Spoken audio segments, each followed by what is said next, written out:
Okay, sorry about the volume, guys. It's Rick. It is Friday, and you guys know I'm Rick. I am the dad in Flip with Rick. You guys know my son, Zachary Ginn, and I'm really excited. Today, I'm going to walk you through my journey from the day I started wholesaling. So the really cool thing is if you've never done a deal in wholesaling, I'm going to walk you through from the day I started. And I'm going to tell you what, there was no lives. There was no information on YouTube. There was nothing available. I had to go out and chase everybody I humanly knew in person. And I'm going to walk you through particularly my first 3 years, because it took me about 3.5 years to make my first $1 million. And I'm starting out by saying this, guys. I'm telling you about this journey not to impress you. Actually, it's the least thing. I'm going to show you my blunders, the trials and tribulations I went through. But as I said, it's not to impress you, it's to impress upon you. That $1 million seems like this crazy goal, but I'm like here to tell you, in a couple years, it's so doable. It's not only easy, you can duplicate exactly what I do and you can have the exact same success. But don't believe me. Let's go back, and I'm going to put you in a time capsule all the way back to 2003, because that's how long ago I started this business. And I'm going to show you my first 3 years. Now, I'm going to be honest, they're a little bit painful. So if you've never done a deal before, you're actually in the right live stream, because so many people forget where they came from. I never forget. And I'm humbled. Wholesaling has completely changed my life. It's helped me out phenomenally. It's projected my family in a whole different path. It's obviously, you guys know the benefit with my son. And so now I am where I need to be, and I'm always striving to be more. Zach's well on his way. And the whole goal with this channel is to help as many people out there possible without getting in your back pockets, and really doing this in a modern way, because I'm so tired of the pay for play to try to learn everything in real estate. And honestly, if you do it, about 60 to 70% of the people are just like full of crap, meaning they don't actually even do what they say. So I run a 7-figure wholesaling operation. I've been doing it 20 years. I love it. I don't strictly do wholesaling. I will tell you, you can make more and more money. But as you start out wholesaling, like 100% is the best way to do it. Anybody who tells you wholesaling is not it, they're either going to be a realtor or they're going to sell you some other type of course. Almost everyone I know that got started in any type of meaningful real estate investing started out with wholesaling because it was the fastest way to scale. So we got the volume fixed. I apologize for that. So what we'll do is take like 30, 40 minutes. I'll walk you through the journey, and I want you to relate to it. So if you're frustrated and you don't have a deal, or you feel like you're climbing a mountain all by yourself, number one, you're not alone. This is a community of like-minded people to where you don't have to pay me for me to give you all the information. I just give it to you all. So we are one of the unique peoples that don't put a filter on it, because you'll find that most people's lives, they can't answer most of the questions because then they can't sell a course. And so I kind of freeing the way we do this. But listen, however you want to consume information, there is wonderful people all out there. I have no beef with anyone. I just want you guys to get the best information possible and understand there is no magic secret. All the information's out there. You just got to get it from a reliable source. And that's what me and Zach provide with you. So in the chat comment, guys, put in your names. Just let you know that this channel is full of like-minded people. People who either just getting started in wholesaling, or they're trying to figure out some things in wholesaling. Not everyone's a super pro in here. My goal is to get everyone started. Just wake you up and go, listen, there's so much more life out there than what you're living now.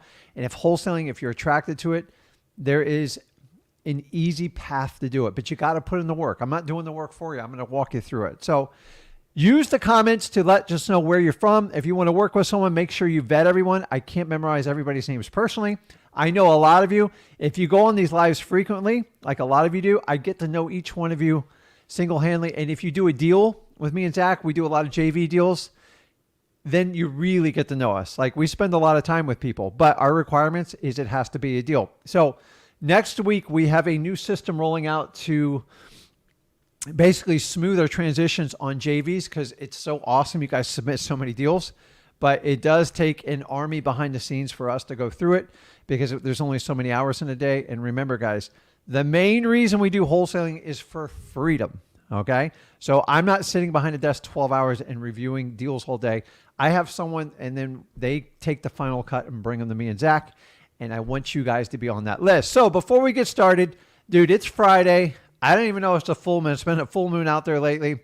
You got to get pumped. You got to get excited. And guys, you have got to ramp up for wholesaling because there are challenges in this business and we all have to fight and get through it. But if you're not going to have fun, if you can't ramp up, you can't have a good time, don't watch this video.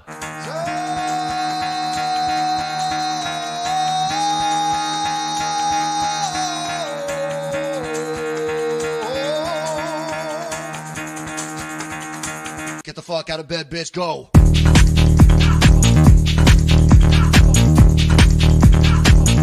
Get up, and get the guy go.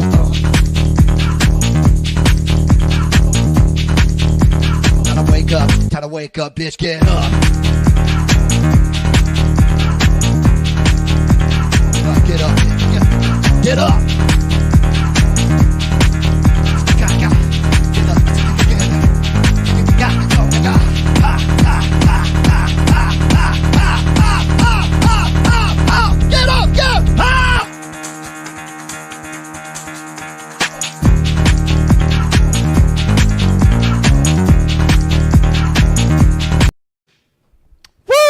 Okay, guys, so that's it. So it's just a little video we have prepared for us. And like, that's how I look at wholesaling. There's so many crazy things going on. We got crazy sellers. We got crazy cash buyers. We got crazy wholesalers, crazy title companies. So you have to have a little bit of the cray in you to get through this. So one of the things I'll tell you, a lot of people like, Rick, wasn't wholesaling a lot easier when you first started out? I'm here to tell you it was actually harder. There was no information. Sellers didn't even know what we were doing. And so you got to kind of pick your poison. If you couldn't get the information, you had to kind of figure it out on your own and try to rely on people that you actually paid that didn't really want to share the secrets with you. Or you can get all the information today, have a million gurus go out there and chase your money around. Because by the way, gurus rather sell you the shovel than actually go find the gold themselves. I'm not saying every one of them does it, but the reality is that's the truth. That's why you're hammered with phone calls. You're hammered with emails and all that stuff. Here at Flip with Rick, we don't do any of that. So you're never going to get a discovery call with me, and there's nowhere to put in the credit card. So if you guys have never, ever done our channel, the first thing I want you to do is go over and get our course. That's right. Act now and you can get the course. It's freewholesaling.com. It's 100% free. Most of the questions you guys are asked will be answered in this course. Now, the whole purpose of the Mastermind is to help you solve problems that you're dealing with. A couple keys to this is we have to find solutions. If you complain, you're wasting kind of time. I get it. We all have frustrations, but let's try to work on solutions and help you problem solve. If you want me to comp something, I'll comp something. But honestly, you're not using your time effectively if you do that. But there is no bad questions. So I'm here to tell you, ask what you want. And I think that's it. So everybody's in the chat here. People are piling in. Awesome. So let's get rid of this clown. Block. Crazy people, man.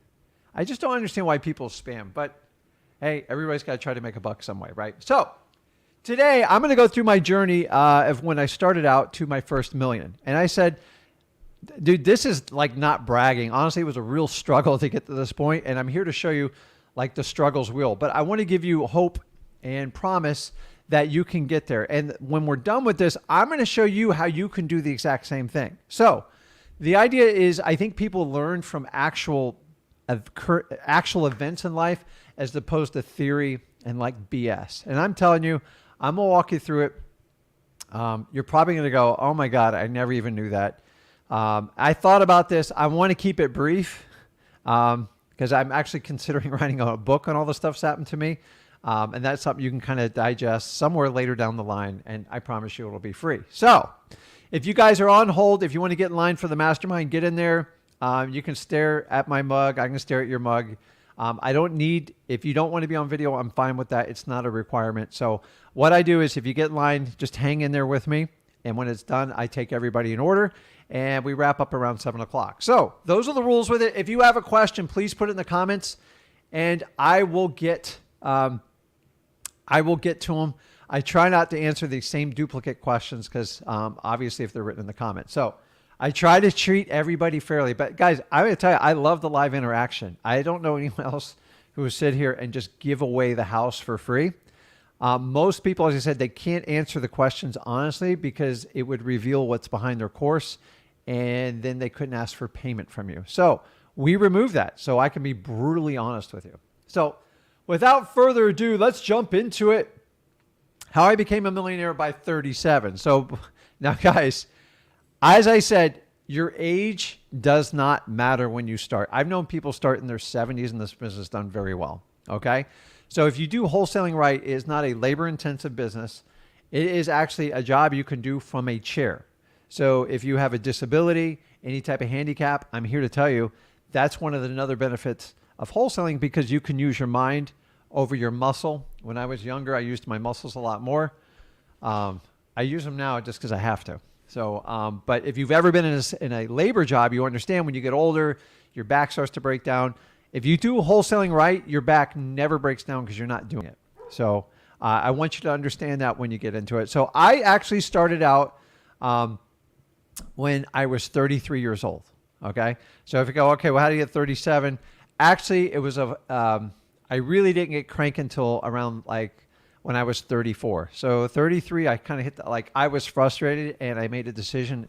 I couldn't take it anymore. So in my first year of doing it, you'll see I actually worked a full-time job and I made an income from wholesaling. And I'll show you how I made the transition and I'll walk you through the entire thing. So it's really cool. So take what you want. If you want to skip it and come back to the Q&A, I don't care. I just want to show you because a lot of people are like, I don't understand how I'm going to get there. I'm going to walk you through this. So I started in 2003. If you guys want to hear a fun fact, I used to work for Enterprise Rent-A-Car, Enterprise Leasing. So, you know, where you can be your own boss. And honestly, I went straight out of college. I did insurance sales door to door for a year and a half. I made good money with that, but I hated it. It was terrible. And then I moved over and I found this job. I sold boats for a while. So I've always been in sales. I just thought it was a good, safe job. My kind of dad told me it'd be a good fit for me. And I wound up 10 years with the company, way too long. So, and I made 6 figures at the end, but to be honest with you, I hated every minute of what I did. I mean, all we did was, I just felt like we never told the truth to people and you pushed and pushed salespeople to the brink when they would quit. And I was getting tired of the turnover. And then when I started having kids, AKA Zach, my daughter Leah, I decided I didn't want to travel because I wanted a consistent home for my kids. And that's why I started making decisions. So I discovered somebody of all places, you ready for this? On a radio ad. And they said, listen, are you tired of the rat race? Do you want to get financially free? And it just, you got to understand, guys, back then there wasn't commercial, there was nothing. So I found it on a radio station, God only does. To be brutally honest, I didn't get the best advice in the world. So I went on a journey to try to figure out how to do it. So 2003, I'm trying to figure it out. To be honest with you, I bought some rentals that honestly, they were not really good. They worked out later in life, but I learned how to buy stuff on MLS. So guys, wholesaling really has very little to do with MLS. Anybody who focuses you just on MLS, that is not where you want to start out in wholesaling because that's where everybody goes to bid up properties. And guess what? The highest bidder loses in wholesaling. End of story. So 2003, I decided I was going to make a jump. Now, 2003, I still kept my job. Why? I had 2 kids to feed. I had a wife to take care of, and I had a mortgage. So if any of you guys can relate, you know what I'm talking about, dude. I didn't know what to do. I just knew what I was doing was not working. So I had a W-2 paycheck. I had a lot of bills. I was getting hit the maximum taxes at the time, and I knew I had to make a change. I just didn't know how to go about doing it. So 2003, while I was working, okay, and guys, I'm going to be honest with you, this is the most brutal $200,000 I ever made in my life. It was, I really struggled the first 4 to 5 months. And when I say really struggle, I just didn't know how to pull the correct profit out. So I would take a profit and I would be okay with it. And then people would kind of snicker and laugh behind my back because I didn't know what I was doing. Because when I did wholesaling, nobody really taught it. So you had to find people and try to duplicate their transactions. How did I do it? I actually went to RIAs and network. And I still to this day love RIAs because I love the human interaction. I love what we do on this. I swear, if I could just put you all in the same room, we would it would be through the roof, but it's challenging because you guys are all over the country. I'm in Florida. We're working on some issues to maybe have some like meetups or do something like that. But logistically, our goal is to try to get you the best information for free so you guys can go out and be effective wholesalers. So 2003, I started out ready for the 18 whopping deals. Okay. Now, it wasn't that hard to get a wholesale deal, but like to try to get it closed and do an assignment, it was a lot of work. Because if you thought title companies were rough now, back then they didn't do a lot of assignments because there was very, very few title companies. So I had to spend a lot of time figuring out. But I went back through all my papers and notes. I even have the first address of a property. The first property I flipped was in Fort Lauderdale, downtown Los Olas on the water. And I got it from a referral from a realtor. So don't ever underestimate the power of a realtor. Honestly, if that realtor didn't help me out with that first deal, I probably would have struggled another 6 months. It propelled my confidence and I went all in. I went crazy marketing. I did door knocking. I did door hangers. I was a big bandit sign guy. And what was the other one I did? I did small direct mail in the beginning because back then we could mail 500 or 1,000 pieces and you would get 50, 60 leads and like no problem. And I'm talking about like quality leads, but you had to take a lot of risks. So my first year doing this was a whopping 200,000. I probably netted about 140, 150 when I took my cost off, but I didn't have a lot of costs because guess what, guys? I was a single operator. Okay. So those of you who's like, oh, Rick, how many people did you have do it? My first 7 years of wholesaling, I was all by myself. And honestly, I knew how to wholesale. I just didn't know how to hire people at the time. Okay. I don't want you to do the 7 years ever by yourself. I think in 2 to 3 years, you should be so buried in leads that you have to bring in people to help you out. So people was like, when do you bring people in? You bring it when like your pipe's full, you're getting paid, you got money in the bank, and then you get help. Okay. So 2003. And so let me kind of walk you through. I'm looking at any questions you guys have on. So Jonte asked how many hours you're working. I got to be honest with you. I don't even know. It was insane though. So have you ever been so consumed with something and excited about it, like you don't even like monitor the time you do it? So if you ever, like remember your kid, you got like that new toy, maybe you got it on Christmas or your birthday and you're like, you were so enamored. You open it, you go over in the corner and like 10 hours goes by. That's how I looked at my first year of wholesaling. I was so blown away with what wholesaling could do in my life. I said, oh my God. Is amazing. If I can keep doing this over and over, like I can become financially free. So my biggest requirement when I started wholesaling, I was just tired of working 12, 14 hours a day and coming home and putting my kids to bed. And then my wife was done. And it was like, I just never got any time from Monday through Saturday and I hated it. So that is year one. So honestly, Jonte, I worked a lot. And honestly, guys, you can't gauge. So keep in mind, I was doing a full-time job 6 days a week, and I was probably spending an extra 4 hours a day on wholesaling. And that was all talking to customers and marketing. And honestly, I didn't know I had no idea what I was doing.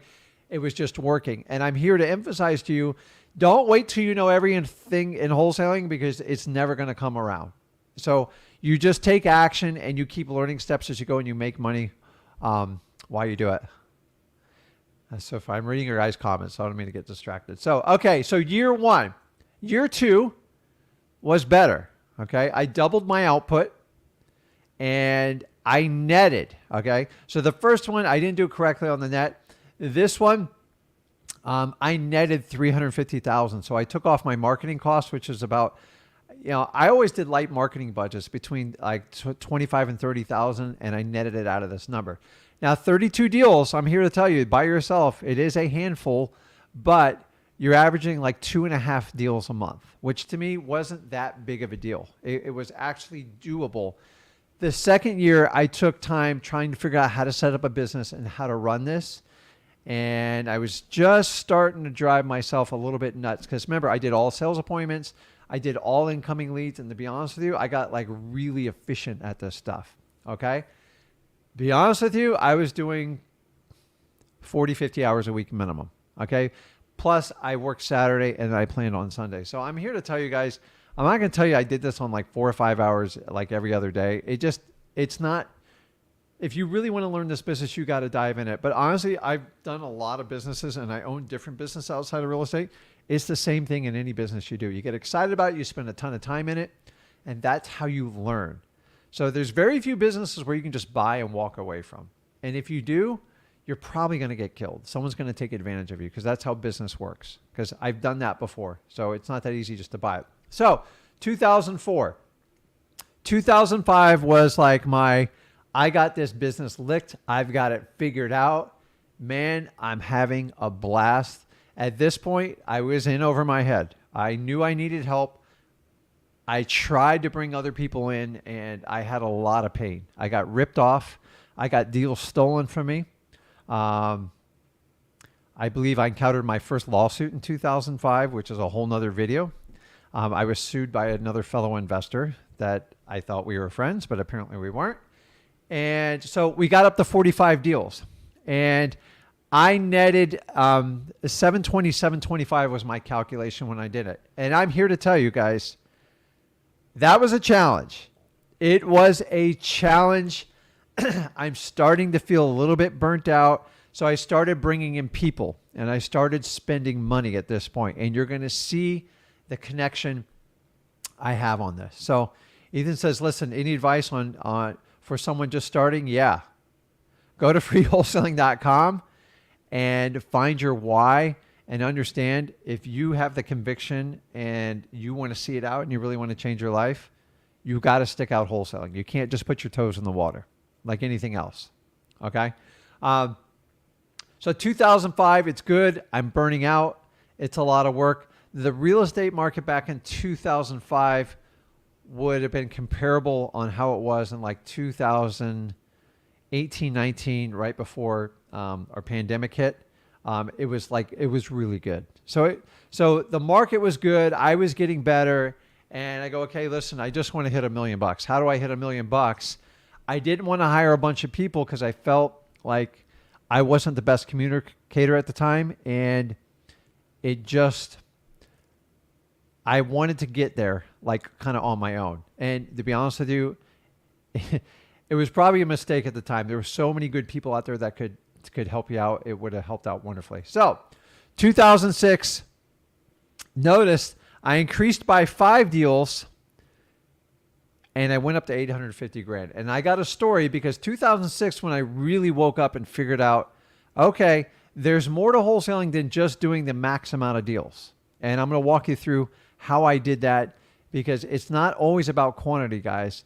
Because for almost 4 years, I thought quantity was the answer for absolutely everything, and it's not. So 850, you think I'd probably make a little bit more money at this time. So at this time, I did have a part-time VA, and the VA, I'm not going to say that anymore. I recruited my wife to come over and leave her teaching job to help me in Dispo because it came, I just didn't have time to sell the deals and I was giving them away. So, but she worked for free, so I don't really count her towards my overhead. So basically I'm at 1.2 employees because the VA, at the time they were $3 an hour. So 2007, guys, 2007 was the peak of the market before the meltdown happened. The big, so if you're not familiar, way back when, what was it, 10, 12 years ago, there was a mortgage bubble. So the banks were giving mortgages to everyone. It wound up being disastrous. Everyone defaulted on the loans, and you're going to see where the party ended real quick here. So 2007, I did 46 deals. I did less deals. I had basically some core employees, and I made $1,056,000. So, guys, it took me about 3.5 years to really get there. You call it 4. Keep in mind the first year I had another job while doing that, although I'm not proud of it, but I did make an extra $95,000 with it, but it was all on a W-2 paycheck. So it took me 3.5, 4 years to get to that first $1 million. I'm going to be honest with you. I probably took me 3 years too long, and I didn't have any type of navigation. I have anything to bounce off anybody, and I still did it. And honestly, I fought through a lawsuit. I probably went through 6 or 7 employees while I did this. I fired good people. I hired bad people. I made every mistake you could humanly possibly. So I'm not looking for you to duplicate what I do. Like, I just want to kind of give you a barometer in what's happening. Now, you guys all know what happens next, right? 2008 hits. I got to tell you, the carpet got pulled out from under me because there was very few buyers because the prices were so high for real estate, and it took buyers like 1.5 years to actually, it took sellers 1.5 years to 2 years to accept that their properties weren't worth $1 million anymore. Does it sound familiar, guys? I'm here to tell you, we are going kind of through that exact scenario right now. Prices are rolling back, inventory's creeping up, and cash buyers are like, okay, I need a really good deal. So this is how it's relatable, okay? The problem is I got stuck with one way of doing business, and it kind of backfired on me. So from 2008 on, for about 6 months, I struggled to sell really anything. I'm going to be honest with you. I was frustrated, and I was selling deals. I was normally making $30,000, $40,000. I was taking $5,000 and $6,000 assignments. Now, the good news is I survived, but I buried my ego and took what I did to have to pay my bills because the one thing I didn't do right during this, and I want you guys to understand this, it's not always how much you make, it's how much you keep at the end of the day. And I just kind of bought whatever I want. I had a lot of money coming in. I made ridiculous commitments. I bought a house out by the beach, a vacation home. I bought like really nice cars. Stupid. Like, honestly, I really regret it. It set me way back. And I'm here to tell you, not only do you have to learn how to make the $1 million, but more importantly, you got to learn how to keep it and how to work through it. And I've worked my lessons through. I'm at 20 years now. And honestly, I'm at the point where I get it. Sometimes I think it takes me longer to grasp concepts, but once I get it, like, I'm locked in. But remember, I started at 33. So if any of you guys out there in your teens or your 20s, you have such a head start on a guy like me, it is like you can do amazing things. So if you're starting out before 33, you're so far ahead of me, you are going to do better than I am. I am so confident. The one thing I can tell you is I don't care how much money you make. At the end of the day, it's how much you keep. Now, I'm not one of those guys where I tell you to live under a rock because tomorrow's not guaranteed, but you can't be going out and buying things that you know that you can afford now, but you don't know what a rainy day is for tomorrow. So that's my story. I want you to understand probably the biggest takeaway from wholesaling that I've learned really in the last 20 years is quality versus quantity. The ability to make more per deal with less effort is the skill set you gain in wholesaling each year you go by. So right now, my average wholesale deal is close to $50,000 right now. Okay. I don't have California prices. I'm not flipping $1 million homes. Okay. I don't do any rehab. Some of them I wholesale. I'll be brutally honest with you, but it's a very, very quick transaction, and I have the funds to set that up. You are going to do the same when you get that ability too. In the beginning, that first 4 years, 90% of what I did was 100% on wholesaling and assignments because I had no money. I had no way to fund them, and hard money was brutal. I tried it a few times, and I didn't make a lot of money. So I love quality over quantity. Anybody who preaches to you about the amount of deals they do, ignore it. It's regardless. It's done as an ego thing, and they're typically going to try to sell you something. I'd rather you do one deal, make 100 grand, than do 30 deals that made you 2 grand. It's just simple math. How hard do you have to work when you do it? And you got to understand it. That was probably my biggest takeaway. So the things I learned when I first became a millionaire, I stopped focusing on quantity, and quality rules. I can tell you, hands down, that is probably the biggest single takeaway that I can share with you in my journey. And it's the one thing that probably took me about 12 years to completely understand. So So I stopped focusing on quantity, quality. Okay. Focus on the net, not the gross. What do I mean by that? Well, there's a huge trend going on in real estate right now, in the coaching community, that basically says, I did $5 million in real estate. Okay, dude, when people talk like that, disregard it, because they're doing it to try to catch your eye and impress you. Okay. It's like giving you a math problem without giving you all the data. Okay. So do you know how many companies right now make billions of dollars and they lose money? A lot. Okay. So if they go, listen, I did $3 billion in sales, you're amazing. You're not, because if you had $5 billion in expenses, you're losing your ass. Sorry. That's just the truth. So whenever a influencer comes out and goes, I did $10 million in sales. Okay. Did you spend 11 million to get it? That's my question. So whenever you nail someone and try to find out what they make in a net, if someone talks in net numbers, I'll have a conversation with them all day. If you just want to tell me what your sales are, it's regardless. Did you know a majority of companies lose money? 95% of them go out of business. When people just share their sales numbers, don't be fooled. Okay. My favorite part is people go, oh, I raised, somebody went on the internet recently and says, I raised $50 million. It's not your money. I don't care. I'm impressed that you can raise that kind of money, but the question is, what can you do with that kind of money? And that's what people have to understand when it comes to real estate. So focus on the net. Anyone who just talks about their sales number, be very, very wary. There's usually a sales pitch coming right behind it. That's my 20 years experience. I'm telling you, test it out, guys. If someone tells you, oh, I just made a million, the best part is when they show like a $500,000 check, but 480 goes to pay back the loan on it. It's great. Your win's 20 grand. That is awesome. That's what you need to celebrate. But so much fakeness out there drives me nuts. Okay. Here's the one thing I've learned. Wholesaling is my foundation to my success. I never forget it. I will never change my outlook on wholesaling. And there's a big crowd out there who wants to tell you wholesaling's bad. Everybody does it wrong. Dude, I have thousands of you guys who have shared testimonials I've never even asked for you. And you go, man, it's incredible. It's changed my life. So once again, if someone's spinning you a negative on wholesaling, and wholesaling is not for everyone, don't get me wrong. Watch out. You have a sales pitch coming behind it. Okay. I got a special course. It'll teach you a different technique. I have a course where we can replace this contract with that one. Guys, it's all games. Okay. Wholesaling is a great foundation. You're going to find most people that got really good at real estate, but they started out wholesaling and then they knock it down the road. It's ridiculous. Give tribute to what got you where you are. Without wholesaling, honestly, I would be a different man today. And I would still be an honorable, good father, but I'm just telling you, it changed the trajectory in my life in such an extreme way. And if I didn't do it, I would have struggled. It would have probably taken me 15 years to even slightly get the success I did at year 4. Okay.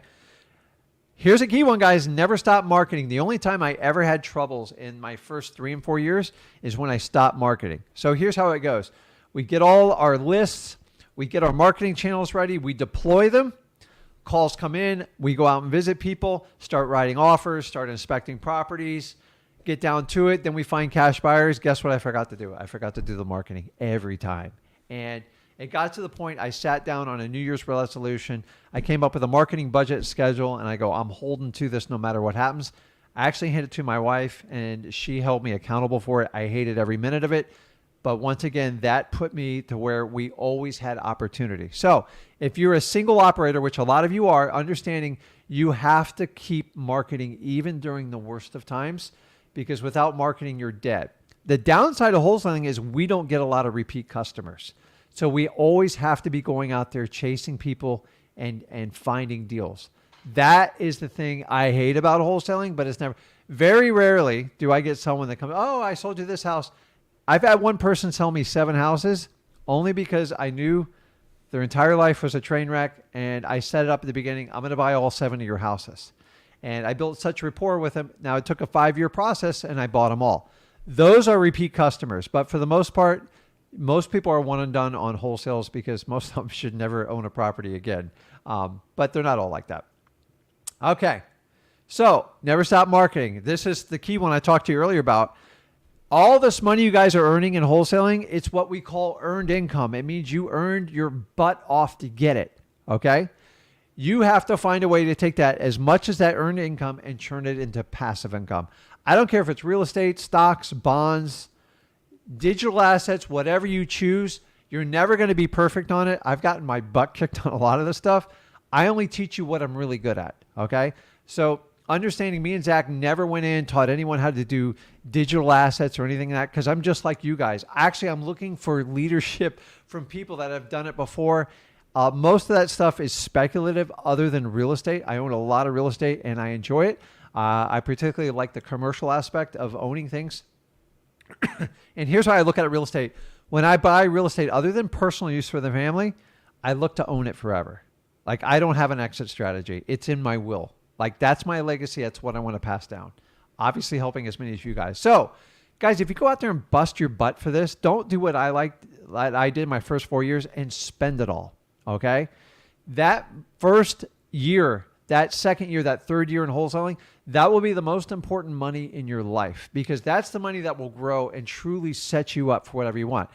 In wholesaling, we never talk about retirement because I really love what I do. I enjoy it. So I'm probably going to chase deals till the day I die. I just enjoy it. I don't worry about retirement.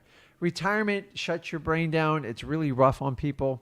My father's 87 and he still works to this day, and I want him to because it keeps him active and it keeps him stimulated. So we have to do the same. We have to stay active. We have to keep going. Okay, so here is the key tips I've learned once since first becoming a millionaire, and I don't forget this, okay? You always have to be learning. Me just talking to you guys, I learn a lot from you guys, okay? Likewise, I know you guys learn a lot, but like honestly, sometimes I learn so much because I've been confined to the southeast part of the United States, and I love talking to people in California, Utah, Texas, and I learn so much when I do it. So you always have to be opening. The minute you are closed-minded, life's going to get really, really short. And that's just not business and real estate. Okay? Guys, how many times I tell you this? You have to lose your ego ASAP. Your ego will be the one thing that will kill you in wholesaling. Okay? I see guys all the time when their ego gets stuck. It's brutal. Now, I'm going to be honest with you. It is a hard pill to swallow. Okay? We all think we're right all the time. And I'm just here to tell you, it's the minute I decided to let my ego go, I could open up to people's advice. It doesn't mean you always get good advice. You're always going to get bad advice out there. But you could at least let information in and make a decision on how you want to move forward. Listening to someone, the only thing you're going to lose is time. And I don't want to give up my time ever. But I will listen for an opportunity that's going to make me money or help me grow my business. Okay? This ego thing, I can't tell you. I struggled, honestly, my first 10 years. I thought I was the greatest thing since sliced bread. When the market correction happened, you want to talk about being humbled? I was humbled, okay? And I'm here to tell you, if you're starting right now and you're just barely paying your rent, you need to be that same person when you got $1 million in the bank, okay? And I don't say this to scare you. Like $1 million, it's not even a lot of money anymore. Considering 20 years ago, $1 million seemed like a lot. Today, $1 million is a whole lot less in regards to inflation. But regardless, it is still a venture you want to get to. Okay, here's the next one. Paying a coach or a consultant does not guarantee your success. It's you. So many people think, I'm going to hire this person, that it sounds perfect for what they want to do. The problem is if the pitch is too perfect, it's been, what's the word? It's been manipulated to the point where it's supposed to sing to you because it's going to solve every one of your problems. And if you buy it, all your problems are solved. Okay. If the message sounds too good to be true, 9 times out of 10 it is. If someone goes, hey, listen, are you tired of wholesaling? Are you tired of being like every other investor and getting beat up? I have a much easier way to do it. And you just pay full price for the property and you'll still make the same amount of money. Now, in theory, that sounds perfect. Awesome. The reality on that, I don't think any of that's true. Some of it's true, but you're going to have to put that same concerted effort to do that as you are wholesaling. So you might as well learn the core foundation first. Here's what I've experienced. People that try to skip wholesaling, like I like it, but I don't want to compete and do all that. I don't want to do cold calling. I don't want to knock on doors. I don't want to mail. And then they try something else first. most of the time they fail because you're avoiding the task that is most painful, which is learning the core of wholesaling. The cool thing about wholesaling is you learn how to talk to people. You talk to sellers, obviously. You talk to buyers. You talk to title companies. You talk to lawyers. You talk to everybody. You talk to realtors.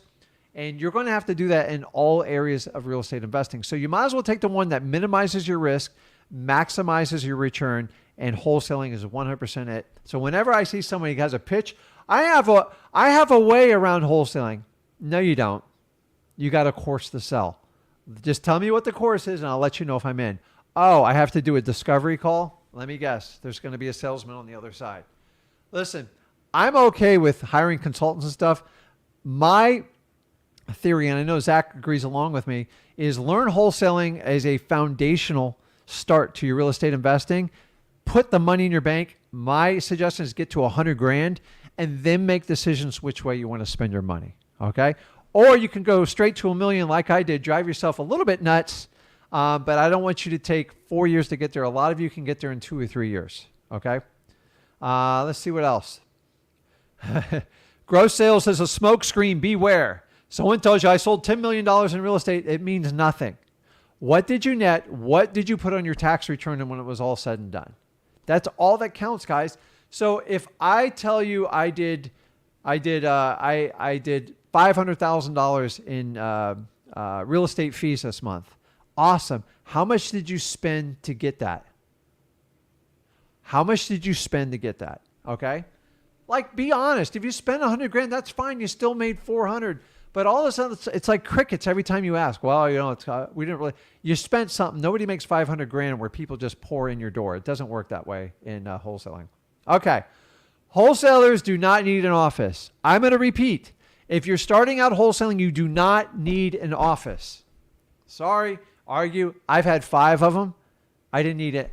So the one I had, I did have 12 employees at one point. I tried the Mac Daddy deal, and here's what I learned. 4 years of scaling real estate hardcore. I mean, hundreds and hundreds of transactions. I had no more freedom of time.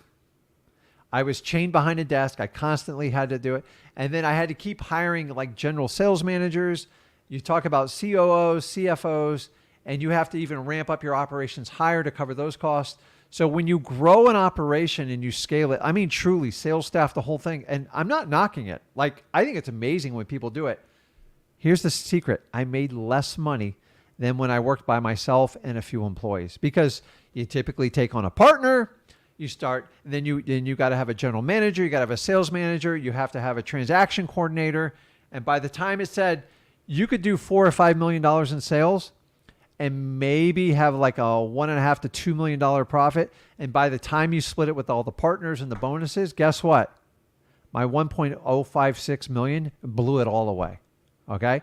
So I'm no longer to a point where I have to hit a certain number. I know exactly what my company is going to make. And I've done this for a long time and I know how to adapt and make it. To me, it's not about how much I make. It's number one, how much I keep and how much free time if I want to go out, go fishing, can I go out and go fishing? And honestly, in the first 5 years, it wasn't even an option, guys. Not even close. So if you've ever had young children and you've like worked your butt off, you know exactly what I'm talking about. Okay. So honestly, this is a monster takeaway. You ready? I stopped trying to look wealthy and I decided to become wealthy. Okay. Now, I didn't figure this out till year 3.5, 4. Okay. I did it all wrong in the beginning, guys. I spent it all. So if you take anything away from this, I want you to understand, like, I'm human just like everybody else, but you have to not only change your thinking about real estate, you have to change your thinking about how this world operates. Everything out there most of the stuff out there is trying to fulfill your needs. That's how marketing works. But the problem is you have to have short-term pain for long-term pleasure. And we do it opposite in society. So I want you to read this line again. I stopped trying to look wealthy and I decided to become wealthy. If you can write that on your bathroom mirror, on your wall, if you convince your spouse, your boyfriend, your girlfriend, your kids, once they understand that, and I taught that, Zach, at an early age because I made a mistake. I taught my daughter, I taught my wife, and we went through some painful lessons is, what do I mean by looking wealthy? When you lease like a high-end Mercedes and it looks really cool and you're paying $950 a month and you're basically renting the car, who are you impressing? You're not impressing me. Oh, you're going to impress the Joneses next door. I get it. Okay. Guys, I don't own a mortgage on like the personal houses I own. Like I remember when I paid off my mortgage, I'm like, oh my God, this is the ultimate freedom. And I'm just here to tell you, when you decide to become wealthy, no one's going to see it at first. You actually have to build the house from inside out. Okay. Everybody looks at like your house, your car. Don't ever judge a person by the car they drive or the house they own, because the smart ones live well below their means. And to be honest, I've lived well out of my means more times than I care to share. And I've just stopped that bad habit. One day you got to go, okay, I can't do it anymore. Don't kick yourself. Enjoy what you have and go, listen, if it does not make a better financial future for me, I don't want to do this. Now, guys, I'm not telling you not to go on vacation. I'm not telling you to like make your kids starve. I'm just telling you, do you really need that Mercedes? Could you go buy a Honda Accord? Honda Accord's nice. I have a Honda Accord. I like it. Okay. If you shouldn't listen, if you can't afford the car or you're struggling with the monthly payments, you're probably buying too much of a car. Go buy a used car. Like, you've got to make stuff work. I know you're going to get some crap from your neighbors, but honestly, you better start figuring out that fight now, because if you keeping up with the Jones, you're never going to get ahead. And when you make your money wholesaling, you're going to spend most of your time trying to look wealthy. Honestly, a 2 to 3 year sacrifice, you don't have to look wealthy and you live well below your means, you will become very wealthy quick. Wealth is a measurement between how much money you make and how little you spend. The wider that gap, the wealthier you are, the more room you have. Okay. Now, I will tell you this, in wholesaling, I'm a big fan of having a 3 to 6 month cushion for bills, because we don't get a paycheck on a weekly basis. So once you get off that crack of a paycheck, you know what I'm talking about, you have to have a buffer. Now, if you're a little more conservative, you go 6 to 9 months. Don't go past 12 months, because you got to make that money work for you. Guys, I'm telling you, take this one. Stop trying to look wealthy and decide to become wealthy. It will change your outlook on life. Okay. And then here's a big one. At some point, you have to sit down and just become accountable to yourself. I should say yourself. It says myself. Oh, well. What do I mean by that? You know for a fact, if you sit there and tell yourself lies and it doesn't come true, it's what breaks you down as a person. Forget what other people think about you and all that. That's a whole nother conversation. You know, if you make a commitment to yourself and you break it, like say, listen, I'm taking my daughter to this play on Saturday at 4 p.m. You committed to her, you've publicly committed, and then you come up with some lame excuse. Oh, I got to work. There's nothing more important than your family. And then you got to look at yourself in the mirror and go, I just broke a promise to the person, one of the people I love the most in my life. You got to do the same level in wholesaling. Okay. If you committed to go, okay, I'm going in full and I'm never going to stop marketing. You stop marketing, you're only lying to yourself. So the first thing to become accountable is make sure you're telling yourself the truth. And the next thing is go, okay, I screwed up. This is how I'm going to fix it. And here's how I'm going to prevent it from happening again. Once you have this conversation with yourself, no one's ever going to hold you higher accountability than yourself. Now, if you need to get an accountability partner and get your butt kicked, hop on. I'll kick your butt and kick it all the way.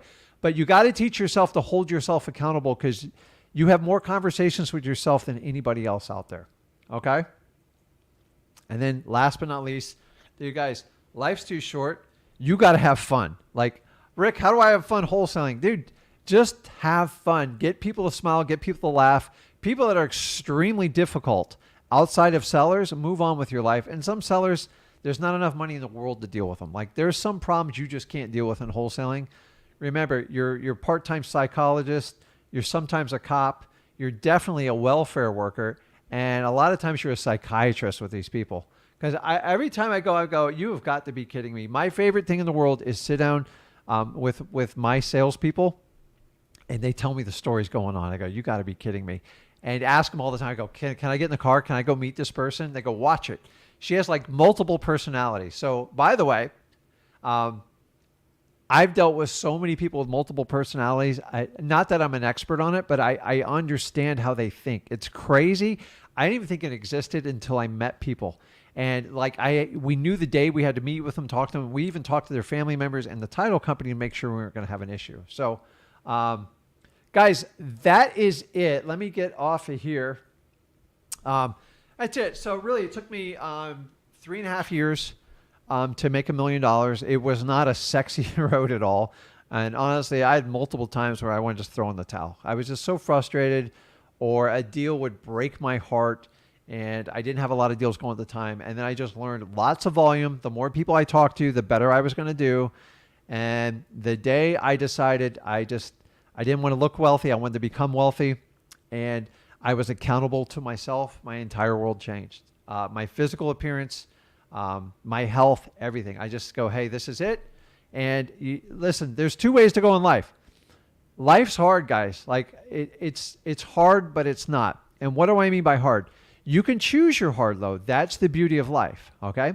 So like in fitness, you can choose to be super out of shape, morbidly obese, and very heavy.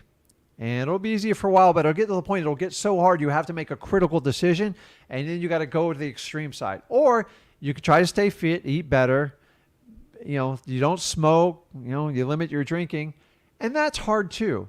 But you have options on that side. Financial, you can be dead broke, paycheck to paycheck, buy whatever you want, go crazy on eBay, Amazon, or you can live conservatively for a couple years, make your money work for you, and then you get to do whatever you want with life. And I'm just telling you, life is hard. You got to pick which extreme you want. If you choose the discipline route, it seems painful in the beginning because nobody else does it around you. But in 3 years, I promise you, these people will bury you. They're going to ask you for money. They'll go, hey, listen, how do I do what you do? The reality is they don't want to do what you do. They just want your final destination. They don't want anything to do with the journey. So I understand that when people say, hey, Rick, how can I get to your status? I go, just wholesale a deal. And I just do 1, then do 2, then do 3, and keep going. And just keep going. And along the journey, I promise you, you will figure it out as you go. So many people want to figure out how to open this big, giant business, and they don't want to do the journey. They just want to be at the destination. I'm just telling you that doesn't exist. So whenever I'm at like a function, I get this a lot with like family stuff. They go, oh my God, I'd do anything to be in your shoes, Rick. I'm like, really? Would you? Would you do anything? And I go, listen, explain, what would you do? Well, I would kill to do exactly what you do. I go, that's fine. I go, you got 20 minutes. I'll tell you exactly what to do tomorrow so you can get my shoes, the journey to it. And 9 times out of 10, they go, I'm not going to do that. Okay, well, so like everybody wants to be thin, but nobody wants to go through the discipline to get there. And that's the reality of wholesaling. So I see your guys' comments. Let me get caught up here. First to make sure. Okay. So what's up, Corey? What's up, Erica? Guys, if you like the content, do me a favor, smash the like button, and let people know what we do. So here's a good one. I don't even know if Zach's watching right now. Hey, what does Zach do on Friday? That's a dang good question, and that's probably a question you should ask him on here. To be honest with you, I always preach to you guys a balance in life. And although Zach is a very, very young man, and he's still my little boy to me, he's got an insane work ethic. But I got to be honest with you, I had it my entire life. I just went the wrong direction with it. So you guys you ever worked your butt off for someone, you didn't get the reward you think you were going to get? I understand it. So I want Zach to go out and he basically gets Friday off. Like he wants it. He can have a long weekend. I will tell you, he works insanely. He connects with everybody, and he's still a very, very young man. So he goes out and does what like a normal kid does. Guys, when we do wholesaling, honestly, like I'm a normal person outside of this stream. Like I'm exactly who you see right now. But I like to go out and have like a good time and hang out with people, and you can get coffee, you can get drinks, you can have dinner. Like I do all that stuff. Like I enjoy it. Like completely normal people. It's kind of funny because every now and then me and Zach are out and like someone will recognize us. I'm like, honestly, we're just regular Joes. Like I think that's the draw to like what we do. Like everything we do is transparent. So I will hit Zach up and see what he's doing. Maybe he'll chime in. He's probably out in town having a good time somewhere. I saw him like an hour ago. So the funny thing is, honestly, I pretty much see the kid every day. And that is a side effect of wholesaling because I'm able to do business with family. My wife's involved. My son's involved. My daughter is my emotional support in this. I have a dog that's insanely dependent on me, but I love him to death. So wholesaling can change your life. I really want you guys to consider it when you do it. So let me take a look here. Corey says his office is your bedroom. I'm just telling you. Sellers don't give a crap where your office is. And honestly, I had an office for 4 years once. I think I had half a dozen sellers come in. And you know who came in? It was the buyers, and it was like really annoying. So if you're going to spend $2 or $3 grand a month on an office, and that's a small office, spend that money on marketing. It will catapult your wholesaling. You'll thank me later. Okay? I says, the world is office. Guys, I'm telling you, wholesaling you should be able to do from anywhere. Okay? I know people that run much bigger operations than mine, and they do the whole thing remotely. So once you get it figured out, it works. So Scott says his office is basement. Dude, like sellers, they're usually one-time hits. They don't care where your office is. They just don't care. So if you want to go there and train everyone, by the way, you can train everybody on a call just like this. You can do it on Zoom. For God's sakes, Google does it for free. There is no limitations in working with people. So, okay, I think I got all the questions. Let's see here. Guys, and it doesn't matter your age when you're starting out. So somebody asks us, says, where do you park your money? It's a great question. So here's my theory on that, okay? I am very good at real estate. It's what I do, and so I stay in my lane. Like, I watch so many YouTubers, and honestly, I enjoy being able to interact and talk to people. But there's this trend where people like to go out, like they get overly confident, and then they're going to tell you, this is how you need to invest, and let's do a digital coin challenge and see how much. Guys, dude, complete distractions. Why are you going to give me advice on something you're experimenting on? That's really bad. Like if I gave you stock advice, don't take it, because I'm guessing just like a lot of you. I've lost plenty of money the last few months, like just like the rest of everybody on here. I don't give you advice on stuff like that. It's ridiculous. People who give you advice on outside their expertise, you've got to ignore it. It doesn't make sense to me, okay? I don't go into politics.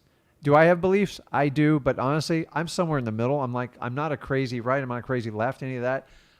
I want to do what's right for this country and what's right for my family, and I make a vote and I move on with my life, okay? I don't spend eternity talking about, we need to do this, we need to do that. We have issues, guys. But I'm going to handle the issues in my business and my family first, and then I'm going to work out from there. Okay? The other thing is people just, a lot of religious stuff and stuff like this. You're never going to get that on this channel. I'm not going to do it. So if I tell you where to park your money, you probably don't want to follow my advice. I'm just like other people. I'm always trying to grow. Now, you do need to find assets that you're going to be able to grow your money. But like this, you hear when people tell you cash is trash lately. It's not trash anymore. It's actually, if you hold on your cash, I'd rather lose 8 or 9% to inflation than putting it in a stock market that is completely tumbling backwards.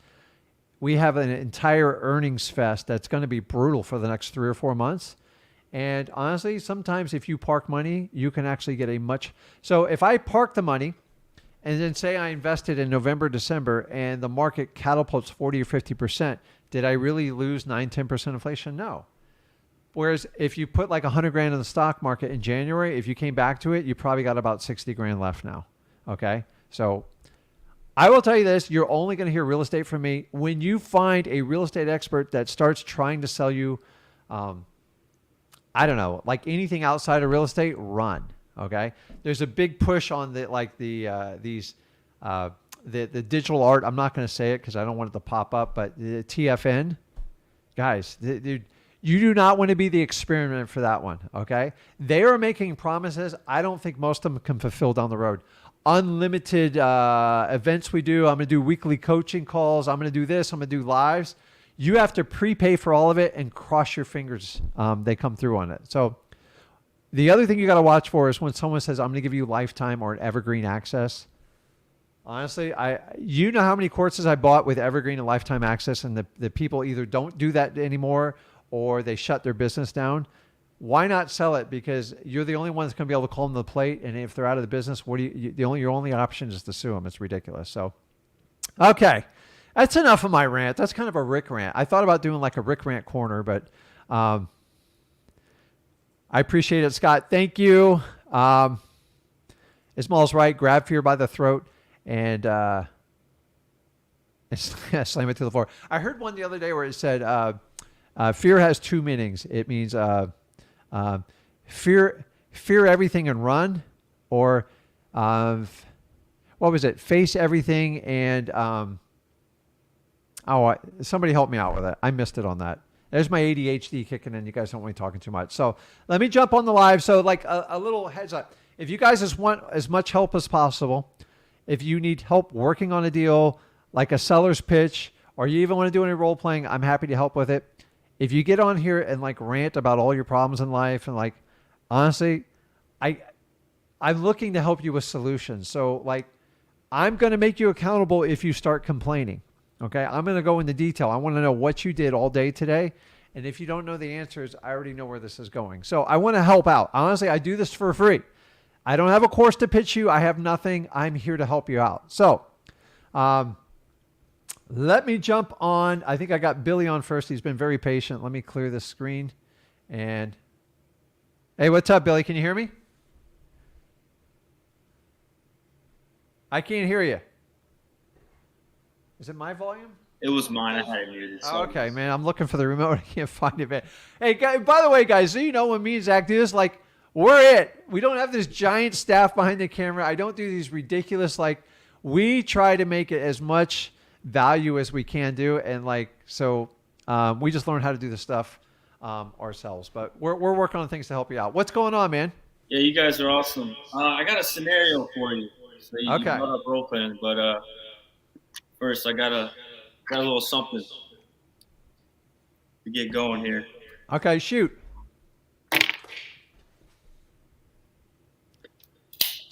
Oh Lord, dude, is that a what kind of drink is that? That's what we do when we're in the Coast Guard. Keep us awake. Oh yes. Okay, so you're in Key West, right? Yeah, I'm out here in Key West, Rick. Yeah, I did. How old are you? 23. So is that was an energy drink, right? It was, yeah. I'm gonna be okay. I was thinking it was that. So I used to do the same thing with another drink, and I did a lot in college. But is it nice and warm down there right now? Oh yeah, it's awesome. It's really sticky in Florida, man. I was out there today. I go, my God. The sea breeze really does help out, but man, it is brutal. Yeah, I'm heading down your way, and I don't know, 7 or 10 days. I got to go down there and do a little fishing trip. I'm not going to go all the way down Key West. It's so hard to drive down there now. So it's tough. It's a long drive. Yeah. All right, Rick. So okay, shoot, man, you're energized. I like it. All right, got you on here. I kind of noted a lot of questions I have, but I really just wanted to run you through a scenario. Okay.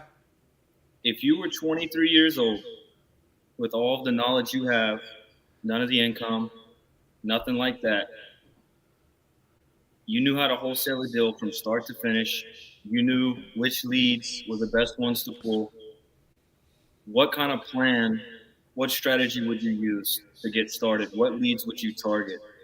You're talking about wholesaling, right? Right, to get your first deal with all of the knowledge that you have right now. You know my answer is not going to change. It's going to be core consistent. Government list right now, hands down. I've always loved code violations because I felt it was the fastest path to somebody with a problem. When people start falling apart, now code violation sometimes it doesn't work well in like the major metropolitan areas like San Francisco, like Manhattan, stuff like that, because a violation can be like a ridiculous thing on a $10 million building. So government list, honestly, whenever I struggled, and then honestly, like driving for dollars, I know it's not nearly as effective. Well, I know you're doing it virtual. Yeah. If you have the ability to do the driving for dollars, true story, when I had a staff of 12 and we were struggling, I forced everybody into a meeting. I gave everybody a yellow pad. Everybody got in their car, and we came back with 1,000 leads every time. Wow. And honestly, it was probably the best thing we ever did.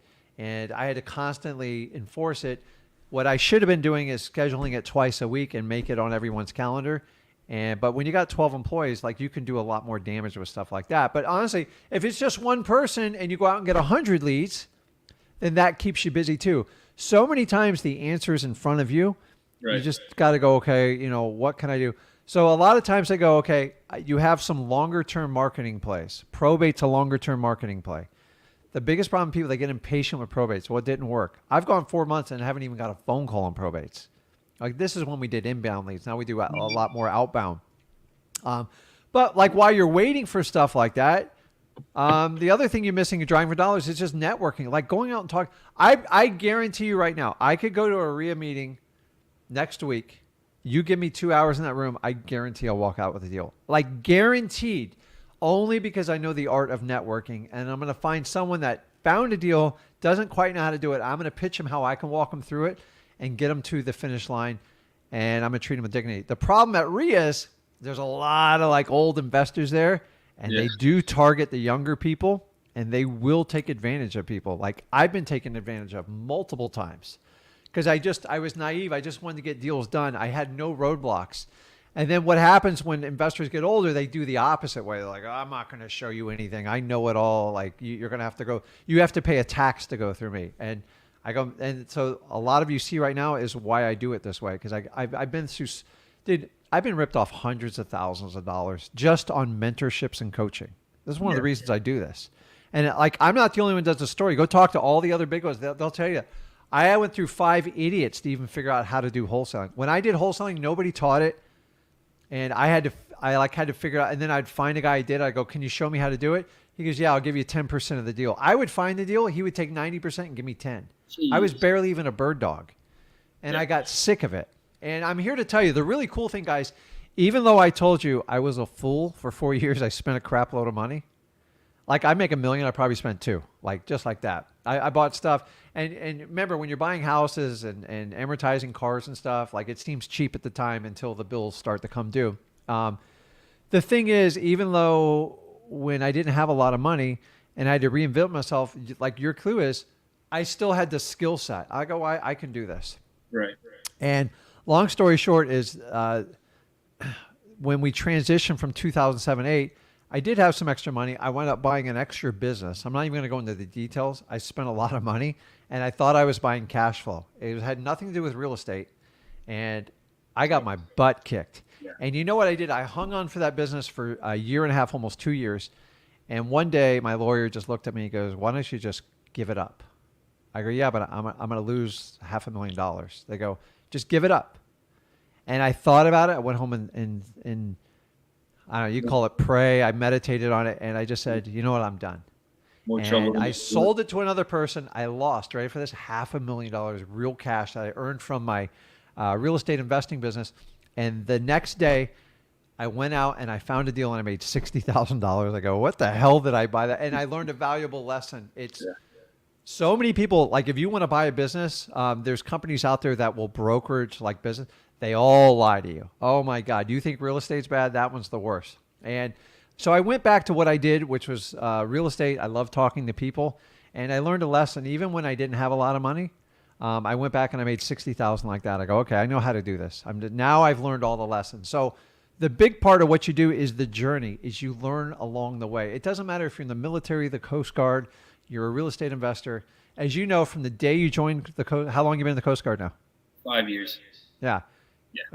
Like from day one to where you are now, it's like the crap you learn. It's like, holy moly. It's like, there's no way you could have done it without like doing the experience. It's no different. I tell people all the time, like, you just have to embrace and have fun along the journey. Like, honestly, and like me in the perfect world, if I could go back in time and I would have gone through the military, would have been perfect for me when I was a young man. I had a lot of energy. I love physical activity.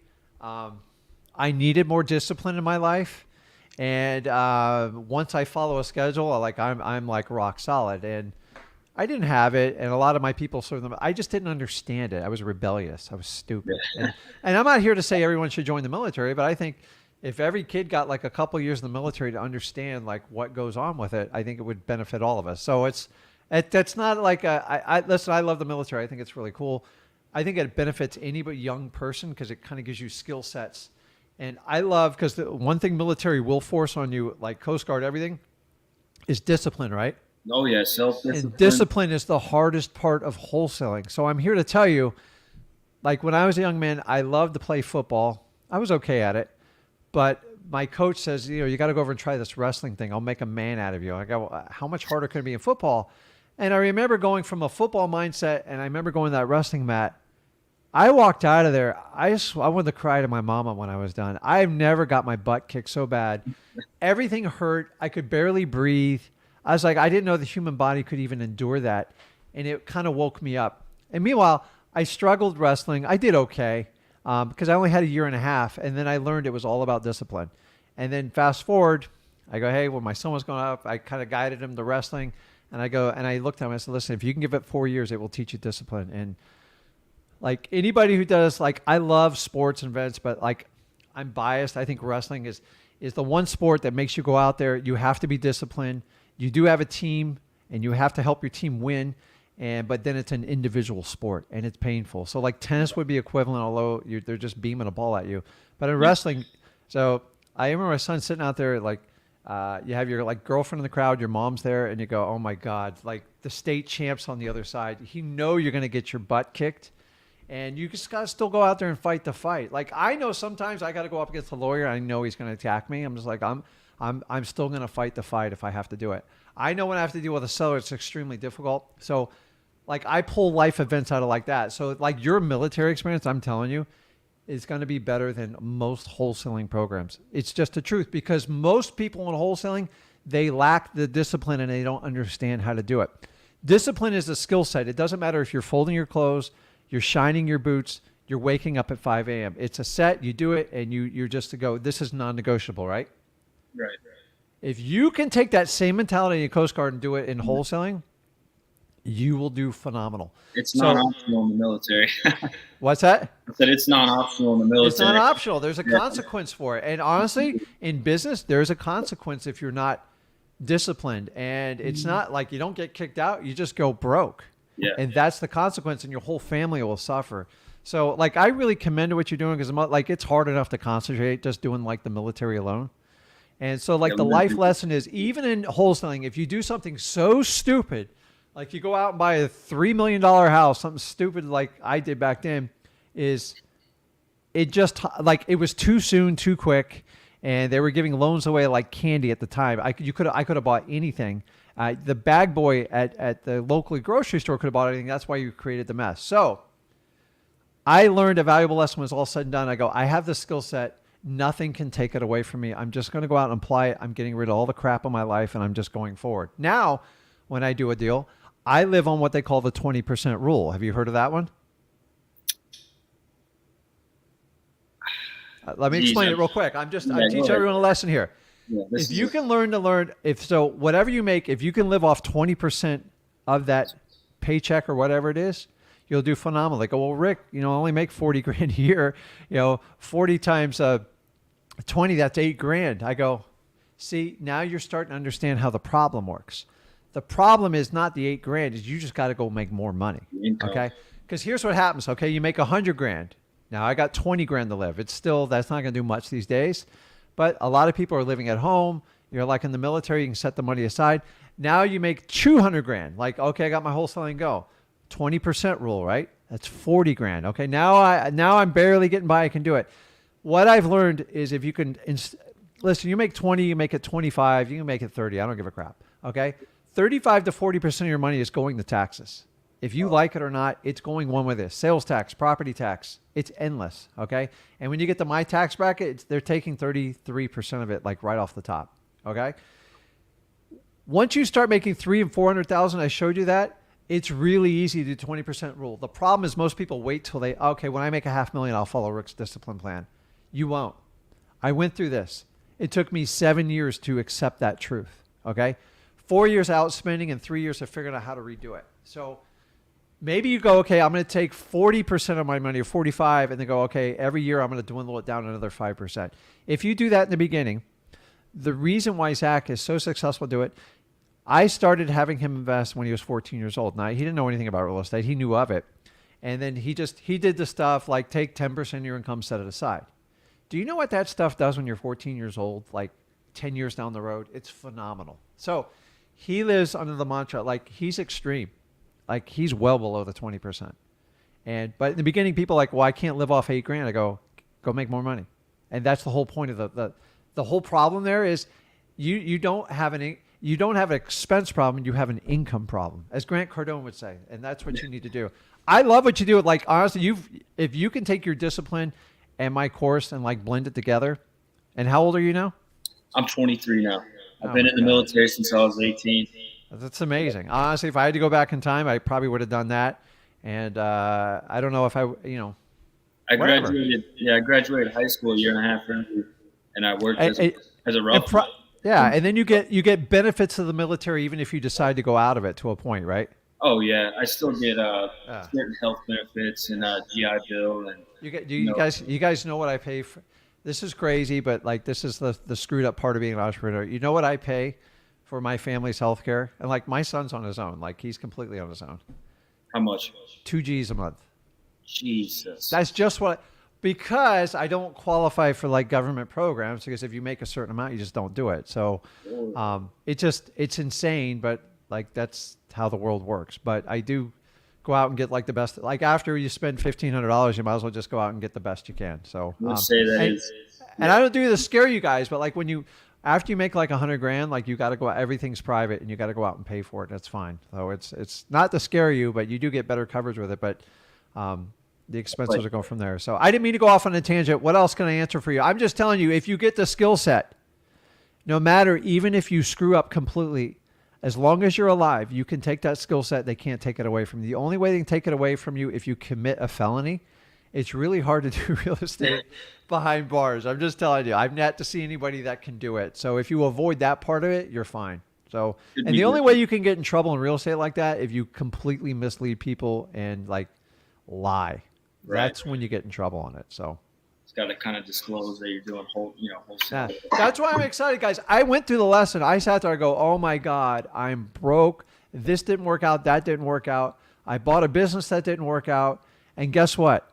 I went back to what made me successful in wholesaling, and I go, okay, I got this. I got a few tears out, and then I went to work, and I made like $500-600 in like 6 months period. I'm like, I can't believe. And then I worked out. Everybody owed money, and I just straightened it out. And in 1 year, I was fine. And I'm just here to tell. But then, I started rehabbing properties. I got in over my head, and then we couldn't sell them.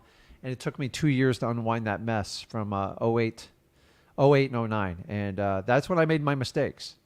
And I'm here to tell you, we're going into one of these types of markets. And for those of you who have been wholesaling and everything's just been incredible for 2 years, you're in for an awakening. It's going to be different. And the good thing about wholesaling is you're in the market for what it's worth today. If you're speculating, you will get killed. And speculating and wholesaling are two different things. The minute you cross over into speculating and think you're smarter in the market, it will correct you itself. Does that help you? It does. I do have another thing that I got to ask. Okay, shoot. So with the contracts that you guys provide, I know you're not an attorney or anything like that. I'm not an attorney. Right. Yeah. Have you used these in Texas yourself or Zach? Yes, we've done a few deals in there. So by the way, 90% of the time, if you give it to an attorney or a title company, they want to make changes. I don't care. As long as you're not giving up your rights.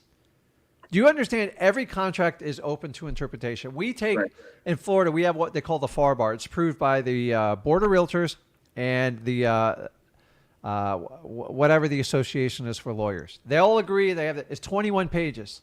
To this date, I still have lawyers and realtors that want to change stuff on it. And I'm just like, guys, if you two aren't happy with it, like knock yourselves out. As long as my price is met, my terms are correct, unless you're going to put some crazy clause in there, I don't care. Right. Well, we need to change it to on or before. I don't like that. Close by this day. Okay, whatever you want. And here's what attorneys want to do. And I have a lot of good friends who are attorneys. They just feel like if they don't get their 2 cents in and they don't get that fancy law degree to show in there, they're going to try. So I don't fight people over contracts. Remember, a contract is just an agreement. I promise you this. I bought a piece of real estate on the back of a cocktail napkin at a courthouse step. I did it once. It was a really cheap house, an $8,000 house. The guy's like, do us like now. I go, if we can get it notarized, and did it. And they thought I was crazy at the courthouse. We got it done right there. I gave them a cashier's check. And they thought I was crazy. But I sat there with an attorney with the approval of the court. They go, the only thing you need is an agreement of terms, price, and there's basically 5 elements you have to have in a contract. I'm not a lawyer. That's it. That It's is, just that's contracts are a template. Yeah, And- that is legendary, Rick. And by the way, over my 20 years, I've probably dealt with 500 different types of I just give up on, like, it's constantly adapting. So the latest trend, and I agree to a point, are like disclosures. Disclosures are just there so someone can't come back and sue you and say, I didn't tell you so. But I've had people sign documents that go, I didn't know I signed that. True story. I went to a car dealership today and a painful event of buying a car for my wife. I felt it was a closing doc. I paid cash for a car and it was like disclosure this, disclosure that. I go, this is ridiculous. This is the craziest thing I've ever seen. Like, well, we don't want you to come back and say you didn't have options for this and that. I'm just like, so what used to be 1 or 2 pages of paperwork is like 15 at a car dealership for cash is crazy. What'd you buy? What'd you buy your wife? It's a long story. I don't want to get into it. I gotta know. We're sensible with cars. I keep cars like 10 years, so it's just a simple SUV, nothing like $45,000 car. Like I'm not, dude. I used to be in the car business. Cars do nothing for me. You want to talk about boats, dude? I'll go to town on boats. I love boats to death. I live boats. They're amazing. And boats, like, you don't play around because you can't call AAA.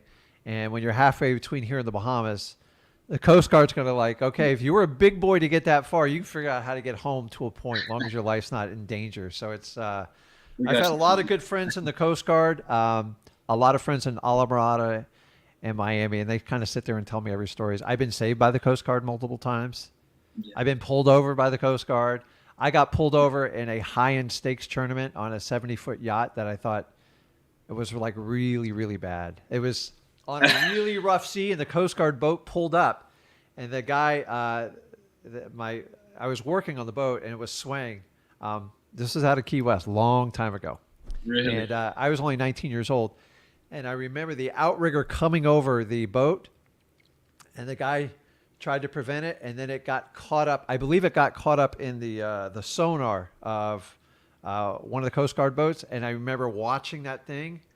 I was like, holy, and it snapped down on the Coast Guard boat. It was really nasty. And luckily nobody got killed, but it was like a $30,000 repair 15, 20 years ago. And the Coast Guard was really good about it, but like the captain was like, he was pissed. He's like, please don't touch the rigger. The rigger's down. So you know when those riggers are down. And it was interesting. But hats off to anybody in the military and the Coast Guard, the crap you guys got to put up with. Well, especially in the Keys, man. I appreciate all the knowledge you're giving me to set me up when I get out. Okay. Well, you got it. Like, honestly, though, but here's the thing is, if you guys learn a skill set, nobody can take it away unless you let somebody like brainwash you. And I had to figure out the hard way when I hit hard times. I go, you know what? I know how to do this. And even my wife goes, she goes, you're really good at like talking to people in real estate. I go, you know what? Let's just sell the business. Whatever we get is what we get. I'm not going to, because it's like the person that's desperately trying to sell the house for $1 million, and the agents are like, dude, it's worth 600. The sooner you come to that acceptance, the faster you'll get rid of it. No, I'll find somebody. And you try everything for a year and you can't sell it, and it's like, oh my God, I should have just listened to her in the first place. I finally had that like coming to Jesus moment. I go, I just give up. And I moved. I was actually a motivated seller of a business. So by the way, I've been a motivated seller of real estate. I've like bought stuff wrong, and now that's why I like wholesaling. I get in and get out and make it happen. So keep doing what you're doing. I appreciate everything you do, and just keep calling back, and I'll help you out as much as I can. Will do. I'm going to hit those utility lien lists and probates tomorrow. I mean, guys, government lists right now with everything going on the market, they're not sexy, but they work. They work really, really good. So stick to it. Thank you for your time. Rick. Okay, Billy. Have a good one, man. Catch a fish. God bless. Okay, see ya. Okay. Sasha, you there? Yes, I'm here. Hey, have I seen you before? I talked to you last week. Okay. So listen, guys. My son has a ridiculous photographic memory. I just write mine off to old age. So if I don't remember you or like memorize your name, but if you come on here enough, I promise you I will learn you. Zach, the minute he sees he can go through the comments and he can identify like people. I'm just like, my God. I love doing the lives with him because he's kind of like the tech guy for me. And I could just talk for wisdom. But how can I help you out? I'm doing. You helped me last week. You explained the driving for dollars, the reverse driving for dollars, which helped me a lot. Um, Okay. and now I need to go to my court, I guess, and to pull probate because our system is a little crazy. Like they want you Mm-hmm. to look it up by name basis, and it's kind of impossible unless you specifically know somebody who's going through probate. Okay. So my next thing is I'm like, okay, well, maybe I should try Fizbo on Zillow, like old listings. Well, I'm here to tell you those are going to become real popular because a lot of markets. So the one thing is like what happens in my market doesn't always necessarily happen in your market. So I try to be careful to go, okay, here's what's going on in Florida. Here's what if you guys truly want to understand like what's going on, is the market going to crash? The first thing is you have to be accountable to the market you do business in. How do you do that? It's real simple. Okay. Number one, use your listrei.com or batch or whoever you want to use to look at data. The data is like endless. You can spend 10 hours in there. Okay. Number two is Google your Realtors Association for the county that you're doing business in. So let me get an instance. I'm in like St. Lucie.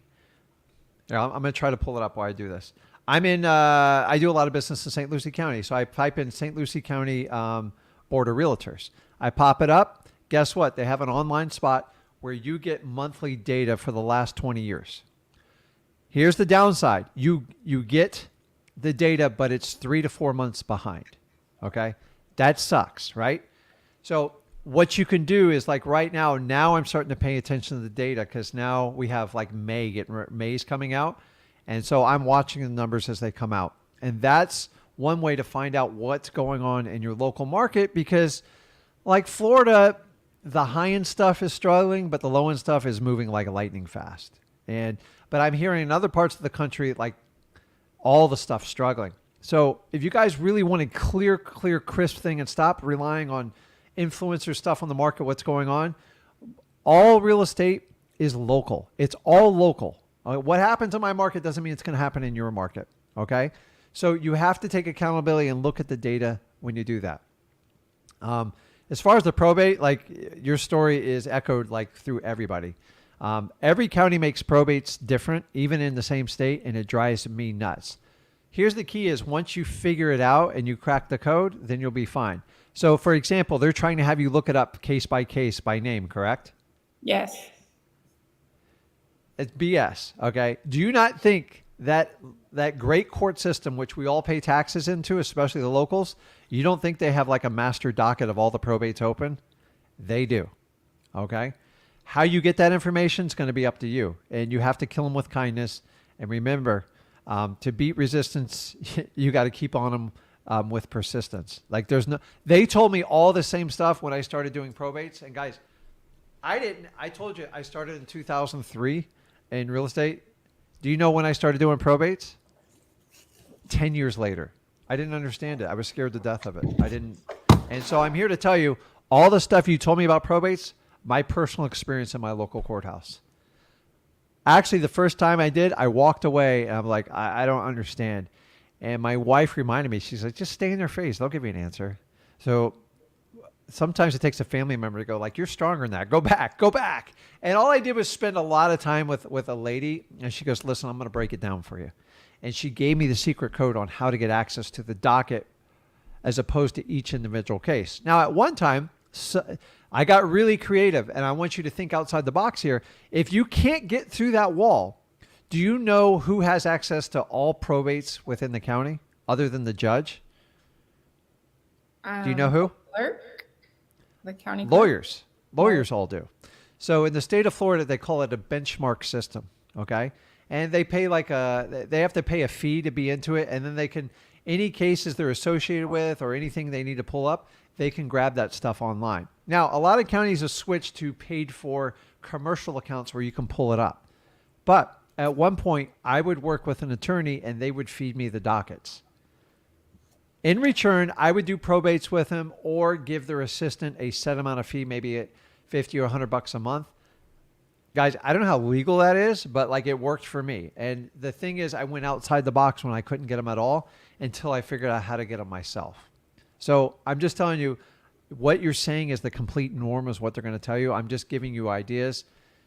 Don't go in and go, Rick and Zach told me you had to give me the probates. It's not going to work. And so I can tell you're really good at talking to people. And I am going to give you a little secret. Females are better at getting their point across than men. It just like, guys, tell me about this. Whenever I have like a challenging situation and a lady comes up to me and they explain it nicely and calmly, I will give them a really good answer. If a guy comes up aggressive in my face, I'm like, dude, hit the door. End of story. And I'm just here to tell you, keep doing with your probates. You're in the natural progression of how it works. Okay. Okay. You got reverse driving for dollars. Got it. What else can I help you with? So like I said, I'm going to start calling the old, well, not expired, but the dated FSBOs on Zillow in my local market. And I'm kind of a little like perplexed on where I go if someone is interested. Do you make an offer over the phone or do you shoot to try to set an appointment? Okay, so let's backtrack this. So you're reaching out to like FSBO owners, Zillow, whatever avenue you can get, correct? Yes. Okay. What are you looking for? Dated listings. Okay. I got your target. So what are you looking from the seller? Like what are you truly hunting for in there on your prospect list? So you're in Zillow under the FSBOs. What are you particularly trying to identify? Frustrated sellers that are just looking to sell, that they're like, you know what, I tried going on the MLS, it's not working, I'm ready to be done. So hear that. That's AKA motivated sellers. You have to kind of listen to like every piece of information you get, you have to look for clues of that. Okay? If those clues aren't there, do not spend time on it because they will suck your time till it's like the end of earth. I've done this. So the biggest thing is Sasha's looking for motivated sellers. Okay? How do you find out if you have a motivated seller if you're calling them on the phone? Right. Just asking like, how soon are you looking to sell or how long, just kind of. So do you know the 4 qualifying questions we teach you in freewholesaling.com? Yes. Okay. What are they? I'm putting you on the spot, but I'm here to tell you guys, it's honestly, it's all right there. If you stick to what you're doing. Now, here's the reality. If you called 100 people, probably 90 of them are going to go tell you, Sasha, you need to jump off a cliff. And you say, listen, you have a great day. I appreciate it. That's it. Like, it's not personal. You don't know what they're going through. Everyone's got a story. I have a story. You have a story. Both wonderful people. We're calling people. We're interrupting them. You've got to expect conflict. Okay? And the idea is don't create conflict where it doesn't fit. The worst thing you do is challenge someone. What do you mean jump off a cliff? Who do you think you are to tell me to don't engage? Like, they're just trying to tell you, like, you hit me at a bad time. Okay? Right. So the 4 qualifying questions, teach me what they are. Motivation, condition, time frame, and price. Oh my God. So like, see, this is what I'm talking about. So she spent the time to go through the course. So she's picked an avenue, which I think is only going to get better over time. It's probably a little sticky right now. The reality is sellers right now, because I've been through this exact same market, not exact, but you guys know what I mean, is sellers still right now think their house is worth $1 million. You guys understand that? They all, oh no, everything's fine. It's just a little glitch. Guys, it's not a glitch. We have problems in our economy. Economies go up and down. If they go straight up, they're always artificial. What's happened in the last 2 years? We've increased the money supply by 40%, the most drastic increase in U.S. history. Stuff is gonna have problems, okay? Interest rates are going up. Properties aren't moving. Most buyers can only afford are at a 30 to 40% discount rate because the interest rates are up. So when you find the person that goes, hey, I'm qualifying, then you decide to do an appointment. Okay. Rule number 1, if you can physically, so are you doing these local? Yes. Okay. So guys, if you're starting out, your odds increase exponentially if you go meet people in person for obvious reasons. Why? Because when I look at Sasha and let's say I was meeting with her, she's a seller, I can look in her eyes. I can watch her facial expressions. I can watch if her arms are being raised. I can tell if she's looking away. I can find out so much more information from them. Okay. And the next thing is, before you meet with them, verify that they are the seller on record and they're the decision maker, because you don't want to waste your time. And last but not least, what should you consider, especially as a female, before you go out and meet with somebody in person? Safety. Yes. There's too many idiots out there. Like, so if you're uncomfortable, have somebody go with you. Dude, my wife's a realtor. I still go with her because I'm uncomfortable on some of the appointments.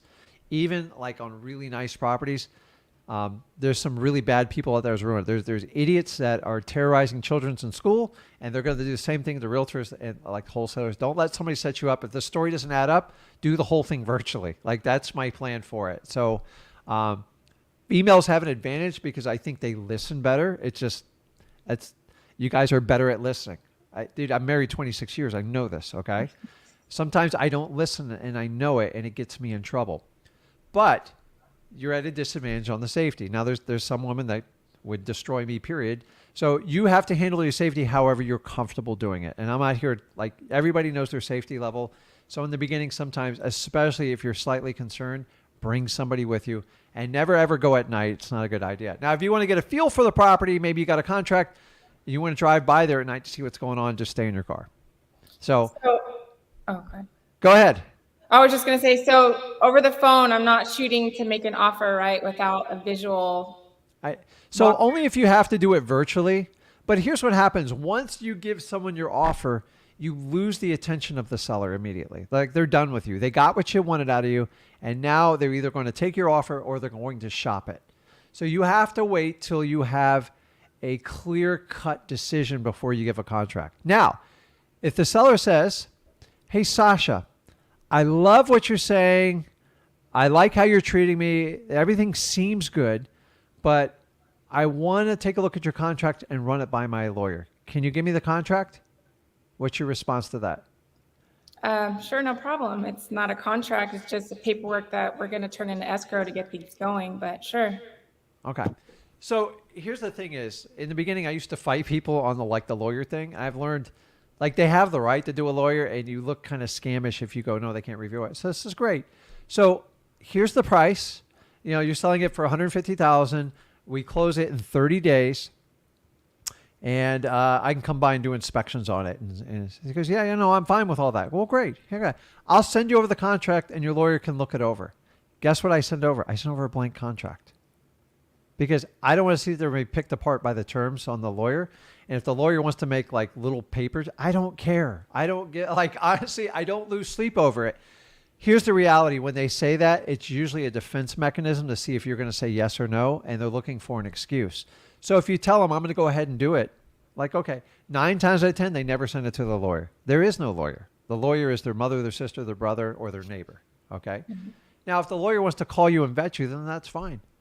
Go, listen, once I can fill it out and she'll sign it, I'll forward you the final agreement. Could you just look over and make sure the template's going to work for you? Now, lawyers are a pain in the butt on the 1-2 page contracts. I'm not going to lie to you.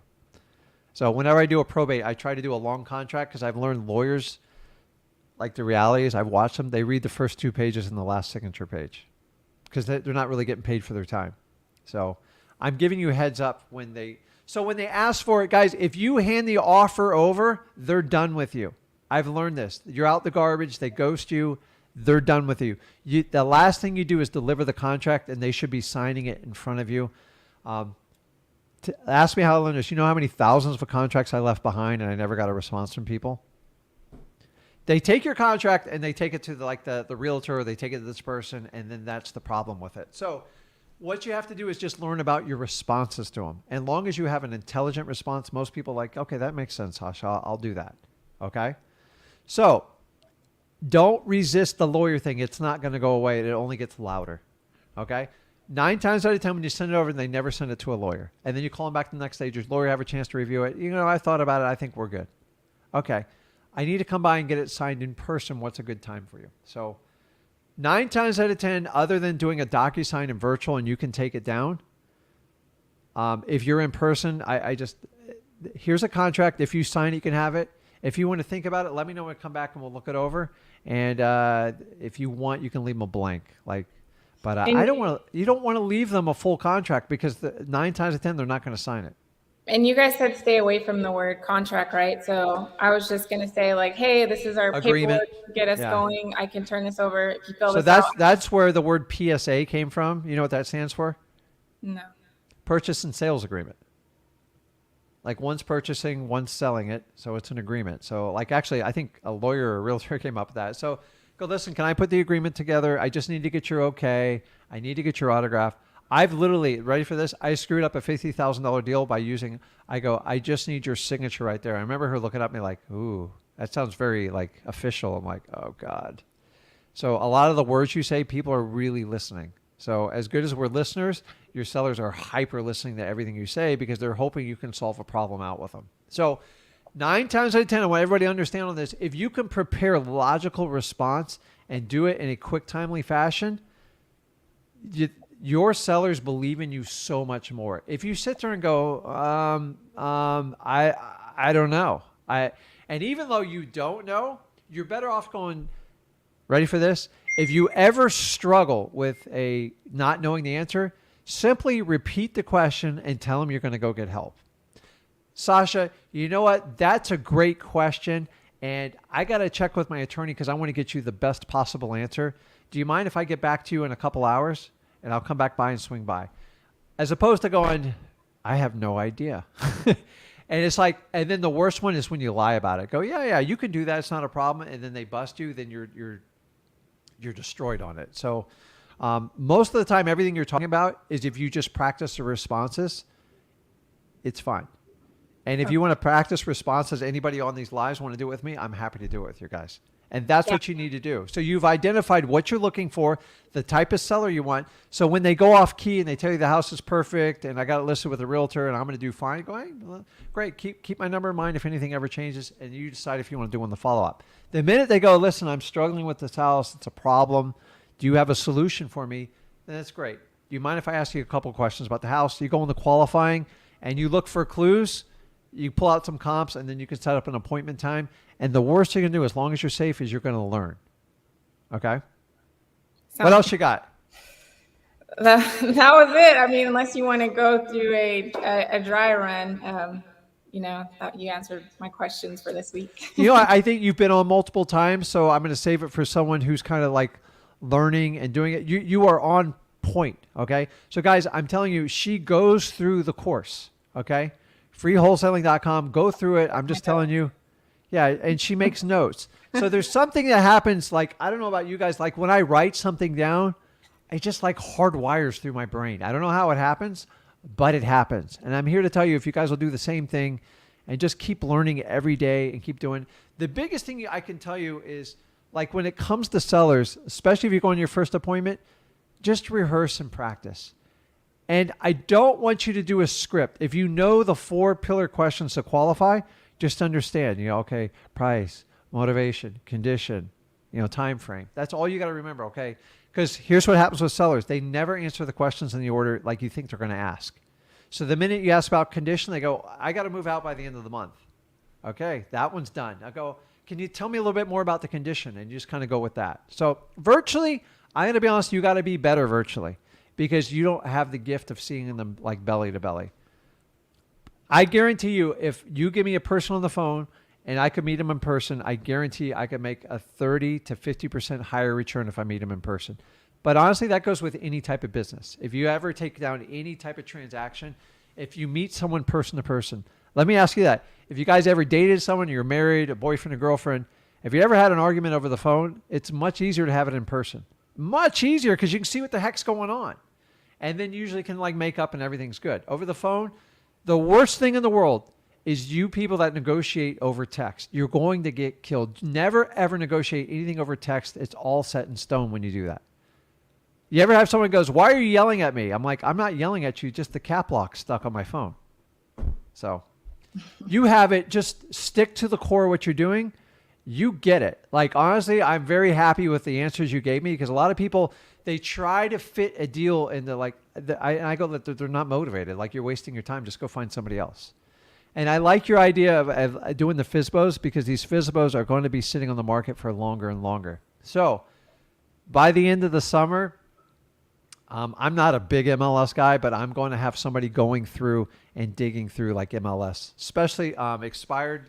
Any listing that's 60 to 90 days old or expired, I'm going to go after them like gangbusters. I love that stuff. So I love it. So which market are you in, out of curiosity? I'm in Southern California in the Inland Empire. Awesome. I just visited your state. You have a very large state. So Oh I'm yeah. heading back to. I'm heading back there. I think I don't know if it's December or January. I gotta look at the schedule. But I want to go on the south side. I heard that's where it's happening. Oh It's yeah. cold. San Francisco, man, it is cold up there. Whew. I'm I more. mean, it's nice. I'm What's that? inland, but about an hour away is where all the coastal cities are. So Yeah, that's where I really want to be. But I'll start it's here. interesting. That's cool. You're on your path. So, how old are you doing this? Oh man, you're gonna ask me that question. No, now. you don't have to. You No, listen. no, it's all You're a right. lot younger than I am. So I'm not. I believe it or not, I am 35. You don't even look close to that. So Yeah, I was gonna think like it's got to be like early 20s. So I know that, um, and that's honestly like a hurdle for me because people think that I'm younger than I am, but I'm married with okay, kids. I'm 35. My life is there you set. go. Thank God. So don't worry. Everybody thinks my wife's like 15. Like she's tiny, she's small. It's like, is that your dad? I'm like, oh my god, like it's so funny. It's just so like I like, but that's good. Like that's what you ultimately want. So I had my son figured out when he was 16 or 17. Don't ever let your age or your appearance of your age hold you back. So you got it. Okay, keep me updated. Okay. Will do. Awesome. Okay. I'm moving along here. I am going to jump. I came from zero quickly because I know he's going to give me an update. So we're going to keep this one short because I give you a lot of time, my friend. So what's going on? You got to unmute yourself. There you go. Okay, Yes, perfect. super quick. So with the update as far as the situation yesterday, we're just gonna hold off on that one. I didn't go to the appointment. I talked to her, but what I ended up doing, I got back on doing my cold calls after I got off the phone with you guys, and I ended up calling the seller, and Okay. she was motivated to sell, but she's already listing it with the agent. It's currently listed at 585. I ran the numbers. The ARV is 693, and then times 85%. I think it was like 590 something. She said we didn't get too much time to get into the repairs because she was at a game at the time. Uh-huh. So I'm looking like how do we move forward if they're ready with the agent? Is that possible? It's hard. I'm not going to lie to you. Okay. Something has to break to make it work. I don't want you killing yourself with it. Once they list it with the agent, you are no longer in control of anything. Okay. You're not. And it's not like the agent. So unless you have a previous relationship with the agent, I'm just here to tell you, keep an eye on it. If it's not going to move, then the only thing that's going to fix your problem is time. If that property doesn't move on the market and you told her, listen, and then it doesn't move and she doesn't get the price she wants, then you become credible and then the realtor doesn't become credible. Unfortunately, some people have to go through that journey sometimes. Okay. Okay. Once again, you got to know what's going on in that local market. Are properties moving? Is inventory climbing? Give you an example. Everyone's like, oh, inventory is going to climbing. In my current market, we're at 1.6 months worth of inventory. So how that works is they take the total amount of houses on the market and divide it by the average amount of houses sold that month. Okay. So if there's 1,000 houses on the market and they're selling 500 a month, that'd give a 2-month supply. In a perfect world, a balanced market is 7 to 9 months of inventory. We have a long way to go in Florida. Okay. So the biggest thing I can tell you guys is look at your market saturation because that'll tell you if listings are increasing, if transactions are going down and there comes a bigger disparity, then the writing's on the wall, what's going to happen with listings, just like you mentioned. So how much does it need in repairs? She said the minimum, the brand new roof even has solar panels on it. So like I said, she was at a game, so we couldn't get too much into detail. But she did mention that like one thing that was really motivating for her was that she wants to. She doesn't know where they're gonna move to next. But Okay. if we can figure out somewhere where her and her son can move next to each other, because that's where they stay right now, then like she'll be like really down. Where do they want? Where do they want to move to? Still in Houston. It's in Houston. Yeah. So let me ask what's the average price median in that market? I I couldn't tell you exactly. Like this one is the highest house that I've come across, like just from Yeah. $1,000. I mean, it's so remember, like Zach talked about this yesterday. Like for wholesaling for the core, to keep you out of trouble, especially in a rough market, it's try to stay at or below the median price average for your market. Why? Because that's where the most activity is. Once you start going north of that, the deals sometimes seem better, but the transaction cost, the time it takes, and a lot of the higher, like in Florida, anything over like 800,000 or 900,000 typically involves a realtor. 98% of them. I don't fight the grain on the higher end stuff, but honestly, I'm into every one of those deals 6 to 18 months. Whole different ball game. I have the war chest to do it, and honestly, those deals are boring as heck to me. I hate them. Okay. They're slow. You got to let realtor. Everyone gets paid a ton of money. Realtors get paid 30, 50,000 for no skin in the game. It drives me nuts. So, and once you have a realtor involved, I'd put them in a follow up and move. You're going to beat your head against the wall, man. It sucks. Okay. Like you have no control. And the last thing the realtor is going to do is call you when her listing's expiring and go, "Can you help me?" It's going to be the seller doing that. And so, just find out. The only trick is find out how long they did the listing. The average listing is usually 6 months. Okay. 6 months. They did it June 25th. June 25th. So you can.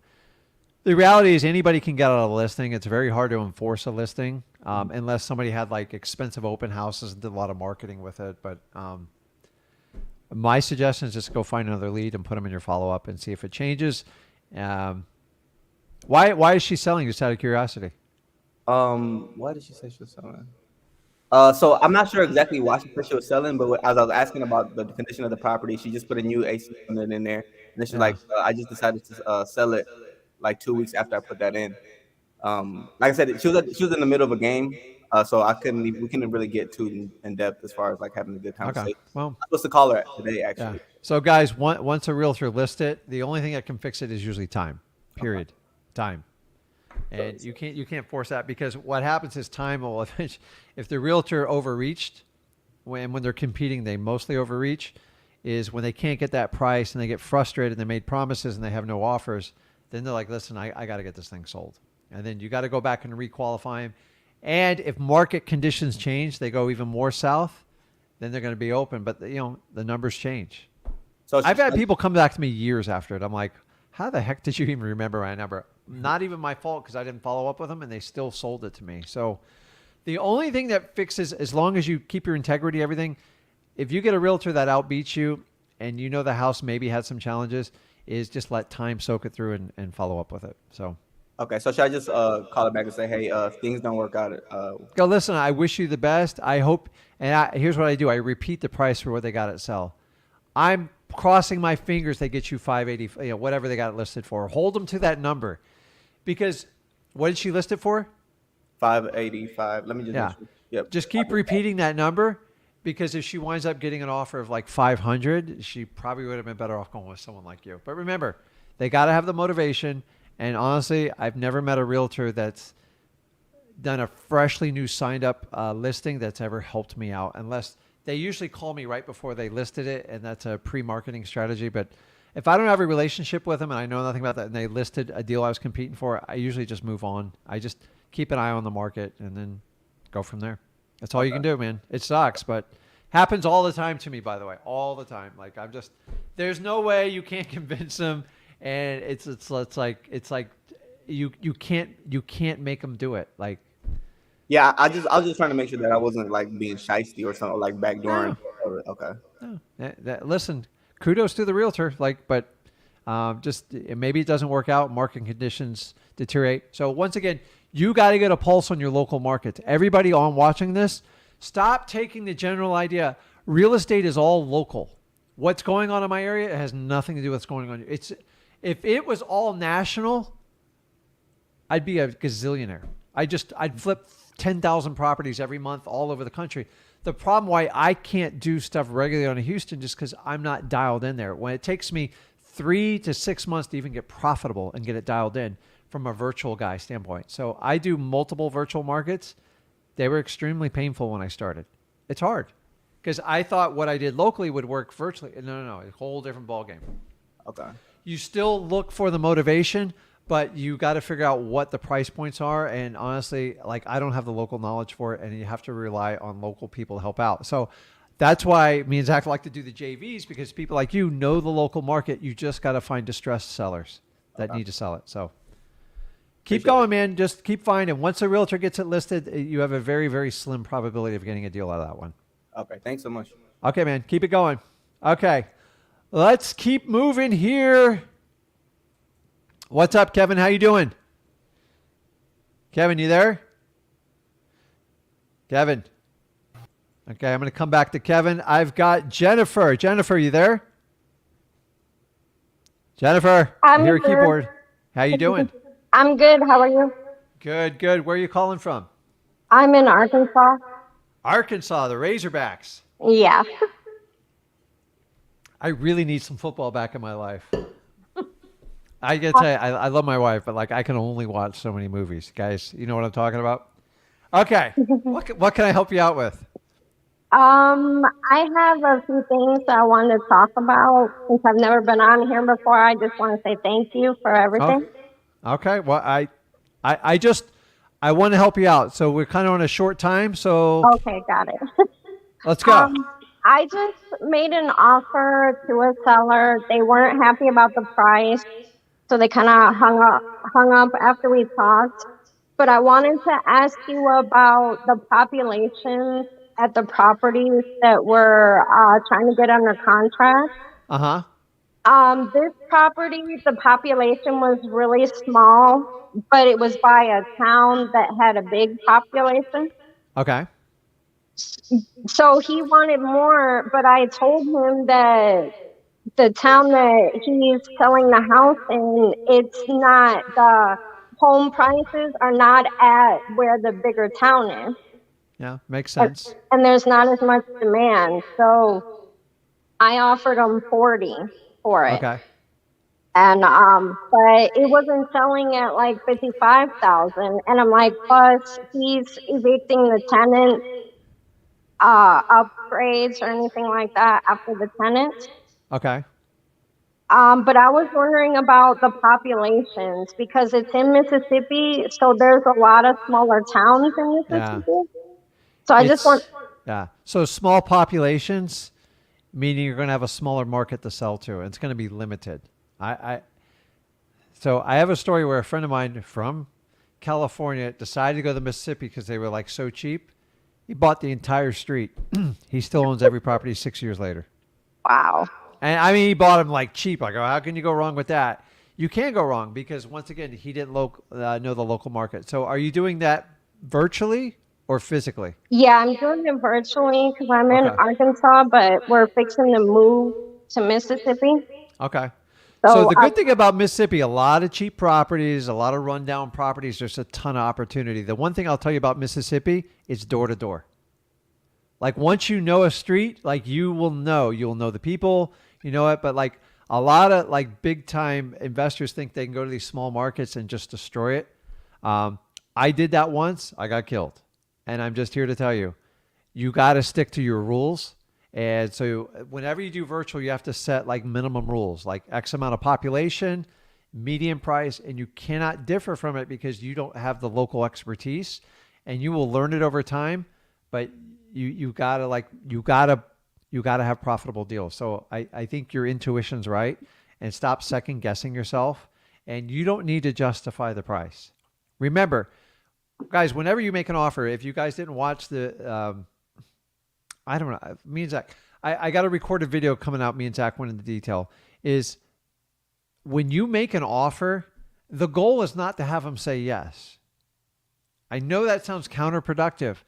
And so many people try to make the safe offer just to try to lock up the deal. The goal is to have them say no. You know why? Because if I go, listen, I offer you 40 and he wants like 65 or 70, the goal is to have him respond and go, listen, I can't take a penny under 51,500. Okay. Like once he reveals his cards, then I have something to work with. Okay. The whole goal when you make an offer, I don't want to insult people or hurt their feelings, but you know what the worst scenario is? If you make the offer, let me ask you this. Jennifer, if you offered 40 grand and he said yes right away, how would you feel? Awesome. I'd send them the contract. Yeah. So here's the reality of this. Because I know this story. um, I once, when I was taking Zach out training, I wasn't actually doing, so I had salespeople for me. I go, oh, I was show my son how to do this. I went over, I was in a huge rush, I had some comps. Guy came out, told the story. I let Zach do all the talking. And Zach immediately reached, actually I did. This was one where he was training with me and I offered a guy like 50, 55 grand. The guy put his hand out there. He goes, are you kidding me? That's incredible. Shook my hand violently. And I go, I remember, like, if we buy for this, it's a home run. You know what I walked out of there? You know what I told Zach?